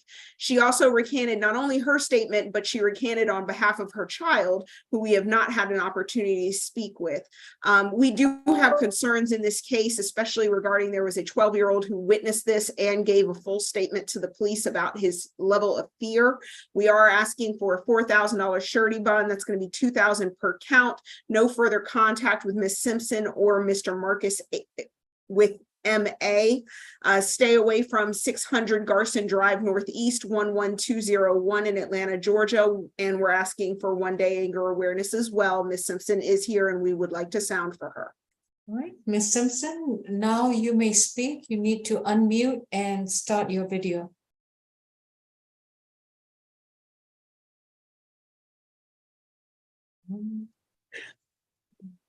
Hi, how you doing, you guys? Good afternoon, Your Honor. Good afternoon, you guys.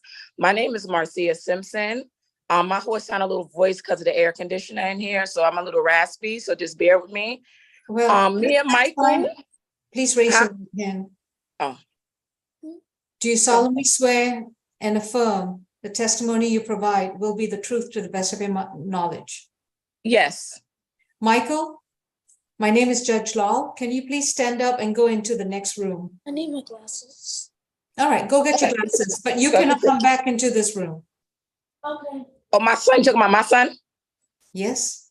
Oh, okay, his name, okay, no problem. I'm sorry, I thought I heard you say his name is Michael. His name is Marcus. Marcus, okay. Is he in the other room? Yes, Marcus, stay in the room, don't come out. Thank She you. don't want you to come out, I'm gonna speak. Okay, how you doing, you guys? Good afternoon, my name is Marcia Simpson. My son is 12. When me and Michael, we argue, we keep the door closed so that he won't be able to hear us arguing and stuff. I want to know what Marcus said to the police. What would you like to tell me about your encounter with Mr. With Michael, I'm going to talk straight from the heart. Michael is a good person. I moved here from New York in December because I got recruited from Chase. I'm assistant branch manager for Chase downtown. And Michael has let me come in when everybody has thrown me out. Me and Michael has had some issues with us, how we had 2 miscarriages. So our argument last night wasn't nothing physical. Michael never hit me. I don't have no physical bruises on my face, my arms, my neck, or nothing. I pushed Michael, and Michael pushed me back. The noises that my son heard was me just moving the boxes. Right now, I'm at a point, I just lost my mother July 31st due to a heart cardiovascular, and Michael has been with me through everything. Him and his family even helped me just bury my mother July 31st. Right now, Michael is all I have right now to depend on. Him not being here, I'm lost out here. He's a spouse to my son. He helps me with my son while I'm at work, and he also helps do other little things with my son pertaining sports and stuff. I brought my son down here to Atlanta because he was going through abusive with his father. He always says that Michael has been the father figure that he wished that his father had. So us having an encounter due to where we live and stuff, my son never seen me and Michael get as loud and as hearing, boxes and stuff being thrown on the floor. So he got nervous. He's very nervous due to him being with his father in New York, and his father was being abusive to him. Michael is a good-hearted person. He's all I got right now. I'm right now grieving over the loss of my mother, and he has been there with me through everything. All right, thank you. Ms. Falk, did you have anything to follow up with? No, Your Honor, I just want to point out this happened at 12:32 this morning, and we believe there hasn't been a sufficient cooling off period. All right, Ms. Abden? So just in response, a cooling off period is not required in my understanding. And I would also like to ask Ms. Simpson a question if possible, Your Honor. Sure. Ms. Simpson, are you afraid of him? No, at all. He never put a finger on me at all. And me you and want him, him we to travel return? together. Marcus is not his son, but he took my son in due to me moving down here. I came down to get my son. And you want him to return home. Is that correct? Yes, he can return home. He can. I have no issue with him. Right. We just, Thank I you. just found out I'm 3 weeks pregnant. So my hormones are up. They're going crazy. I'm kind of scared. I just lost a baby on Memorial Day weekend. So my body is nervous. I hope I could carry this one on. So me and him arguing, we both just scared, but he never harmed me. Thank you. So, Your Honor, based on what you've heard, it sounds like Ms. Simpson is not afraid of my client. She wants him to return home. He is a father figure to her child, and he is 30 years old. He's originally from New York. He moved to Georgia in 2007 to be closer to family. He recently suffered an injury to his right wrist due to a car accident, which has left him he was unable to work his prior job, which was at a factory working the assembly line. However, he's still working part-time at a restaurant as a cook. It's called Mango, and he's been working there on the weekends to make ends meet. And so I would ask Your Honor to take his indigency into consideration when setting bond today. Based on what you've heard, it's my understanding that this was a misunderstanding, and that Ms. Simpson wants him to return home, as these are allegations at this time, and he does not appear to be a danger to the complaining witness or her son. I would ask that Your Honor give him no further violent contact and allow him to return home, and also set a signature bond on this case. All right. Just as a note, the allegations are so different from what I'm hearing this afternoon. So that gives me great pause, and considering that this just happened a few hours ago. This is not a situation that happened months ago. This is an allegation that an altercation began when Miss Simpson was apparently asking Mr. Baker to leave the premises. I never told him to leave the premises. I don't know why the officers on duty. Basically, Judge, when the officers came in here, they came in my home very rowdy. They didn't even let my have screen share rights. You can hear me? I can, but I need you to be quiet. Okay. Miss Grace?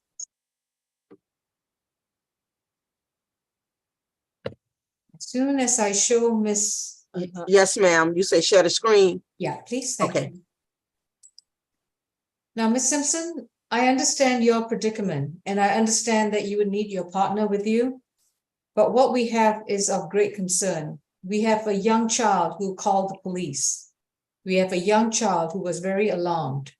And we have a young child, as you have said, comes from an environment where things were not very suitable for him. And now this situation is placed before him. You are his mother, you have primary care for him, but I also have to step back and look at the big picture. This is the warrant that was issued by the police officer, where he states, upon my arrival, I met with the victim, who advised she had been in a verbal dispute that turned physical, stated the two of them have been living together. The argument was about Mr. Baker moving out. And once she started to gather his belongings and throw them out of the bedroom, Mr. Baker was attacking her. It goes on further about how your son heard the noise and was on the phone and heard these statements. I am not here to say who's telling the truth or who's telling a lie. Right now, I have your version of events and I have the officer's version of events. All right? Your Honor, if I may, Yes. The purpose of the hearing today is to consider bond under the Loyola factors. The facts of the case are I am laying out relevant, but Ms. Abden, I am laying out the ALA factors. I'm not accusing either one of anything. All I'm saying is that what's before me is a diametrically opposite version of events. I'm going to grant a signature bond, but not everyone's going to get what they want. Thank you, Your Honor. On the simple battery family violence, the bond is going to be $1,500. On the simple battery against a person who's pregnant, it's going to be $2,500. The total bond is going to be set at $4,000. It's going to be a signature bond through pretrial services. Mr. Baker, you don't have to pay for your bond today. You'll be going through pretrial services. However, you are to have no further contact with Marcia Simpson and no further contact with her young son, M.A., until further order of the court. You are to stay away from 600 Garson Drive in Atlanta, Georgia, and within 30 days of being released, you are to update us with your new address. You're not to consume any illegal drugs, no alcohol, and you're not to possess or own any weapons or firearms. As apparently both of you seem to be very committed to trying to make this union work again, I'm going to require you to enroll in a domestic violence program within 60 days of being released. When you report to pretrial, you must show proof that you're enrolled in that program and that you will attend those classes every week until completed. Your next court date will be sent to your new address, which you will provide within 30 days of being released. Now, if you decide to have contact with Ms. Simpson on your own, or if Ms. Simpson encourages that contact, and if the authorities find that out, the only thing that's going to happen is that you'll be back in jail and you could be charged with a felony offense. Do you understand, sir? Thank you. This Your is a Honor, project. go ahead. Judge, this one project. Yeah, good judge. Yeah, got it. Thank you. Your Honor, would you consider a no further violent contact, considering they're going to be in a domestic violence program and he is I a, think once he's completed it, we'll be glad to amend it. thank you, Your Honor. All And right? Your Honor, state would object to a signature bond on this case due to the circumstances of the offense and the defendant's history. Noted. Now, both of them have already been on notice that they violate the no contact provisions and the stay away provisions. It's just a simple matter of having Mr. Baker back in jail on a cash bond or a surety bond. But presently, Ms. Simpson, I think you're gonna have to let this time take its course and let Mr. Simpson go through the counseling program before you go back to the solicitor's office and ask for contact with Mr. Baker. Thank you. Can I say something? Sure. So I'm expecting a baby. So he comes with me to I don't drive. He takes me to my doctor's appointment. You would have to need to find another alternative form of I don't have transportation. nobody here. He's all I have here. I Miss- don't have Miss nobody Simpson, here. I'm not arguing with you. I think you would need to take steps to find someone. Thank you. Next case, please. I do have, we're completed. I do have a couple of announcements, Judge Law. Yes, please. For position number 6, they were released. 6 was released. Okay. And position 7 is a medical reset. Okay. Is he at Grady or something? No, his attorney knows what to say. She spoke to him. Yeah. The attorney, should know. She spoke to his doctor. Which attorney is And it? Your Honor, oh, That was me. I spoke with the doctor. It is my understanding he's at the medical unit at the jail, and we need to do a medical reset for this one. Okay, this one will be reset to September 7th at 2 p.m. and Your Honor, as to position 6, Mr. Garrett, that was $1,000 surety bond through Alpha Bonding Company, just in case anybody needs that information. All right, and so that's going to be further notice for trial. Okay, position number 1, Baker is a $4,000 signature bond. I'm sorry, excuse me, Judge Law, we're completed. We're gonna leave. Thank you. All right, Francois, you have a great Wednesday. Take care. Thanks, you too. All right, position 1's a $4,000 signature bond through pretrial. Further notice. Position 2, Barnes is a $1,000 surety, reset September 19. Position 3 is a $500 surety, reset September 19. Position 4 is a $2,500 signature bond through pretrial. Further notice. Position 5 is a $3,500 surety bond, reset September 19. Position 6 was released. 7 is a medical reset till tomorrow. Position 8 is a $1,000 signature bond through pretrial. Further notice. Position 9 is a $2,000 surety bond, reset September 19. Position 10 is I think it's a $4,500 signature bond through pretrial. Further notice. Position 11 is a $2,500 signature bond through pretrial. Further notice. 13, Riley is a $500 signature bond through the jail, released to PAD. Position 13, Scott is a $2,000 surety bond, reset date September 19. Position 14 is a $3,500 surety bond, reset date September 19. 15, Sparks is a $15,000 split signature bond, 5,000 signature bond to pretrial, 10,000 signature bond through the jail. Further notice. And 16 is a $2,500 surety bond, release date September 19. Any corrections? No? All right, boys and girls, Mr. Howard, did you Yes, get your consent orders to Ms. Falk so that you could get everything squared away?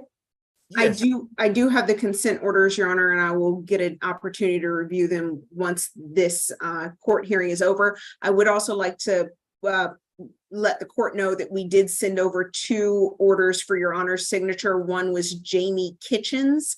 It was a consent bond order between myself and PD Kim, and one is a null pros on a 2009 case. And I sent both of those to Miss Grace for your honor's signature. That is Helen Harris. And we would like to address both of those before the end of the day so we can send the orders over to the jail. Okay, I'll get those signed. Receipt of those orders. So, Ms. Water, you have them? yes, ma'am. I'm getting ready to send them to you. Okay, all right. Thank you. All right, I don't know. I think I should buy a lottery ticket today. I get to do SAP tomorrow. Boy, it seems like a while since I've done it. All right, everyone. Are we doing this in person? No, it's virtual. So I guess I'll see you same time, about 9 o'clock tomorrow. All right. Thank you, everyone. Thank you, Your Honor. Okay. Bye-bye. Bye-bye.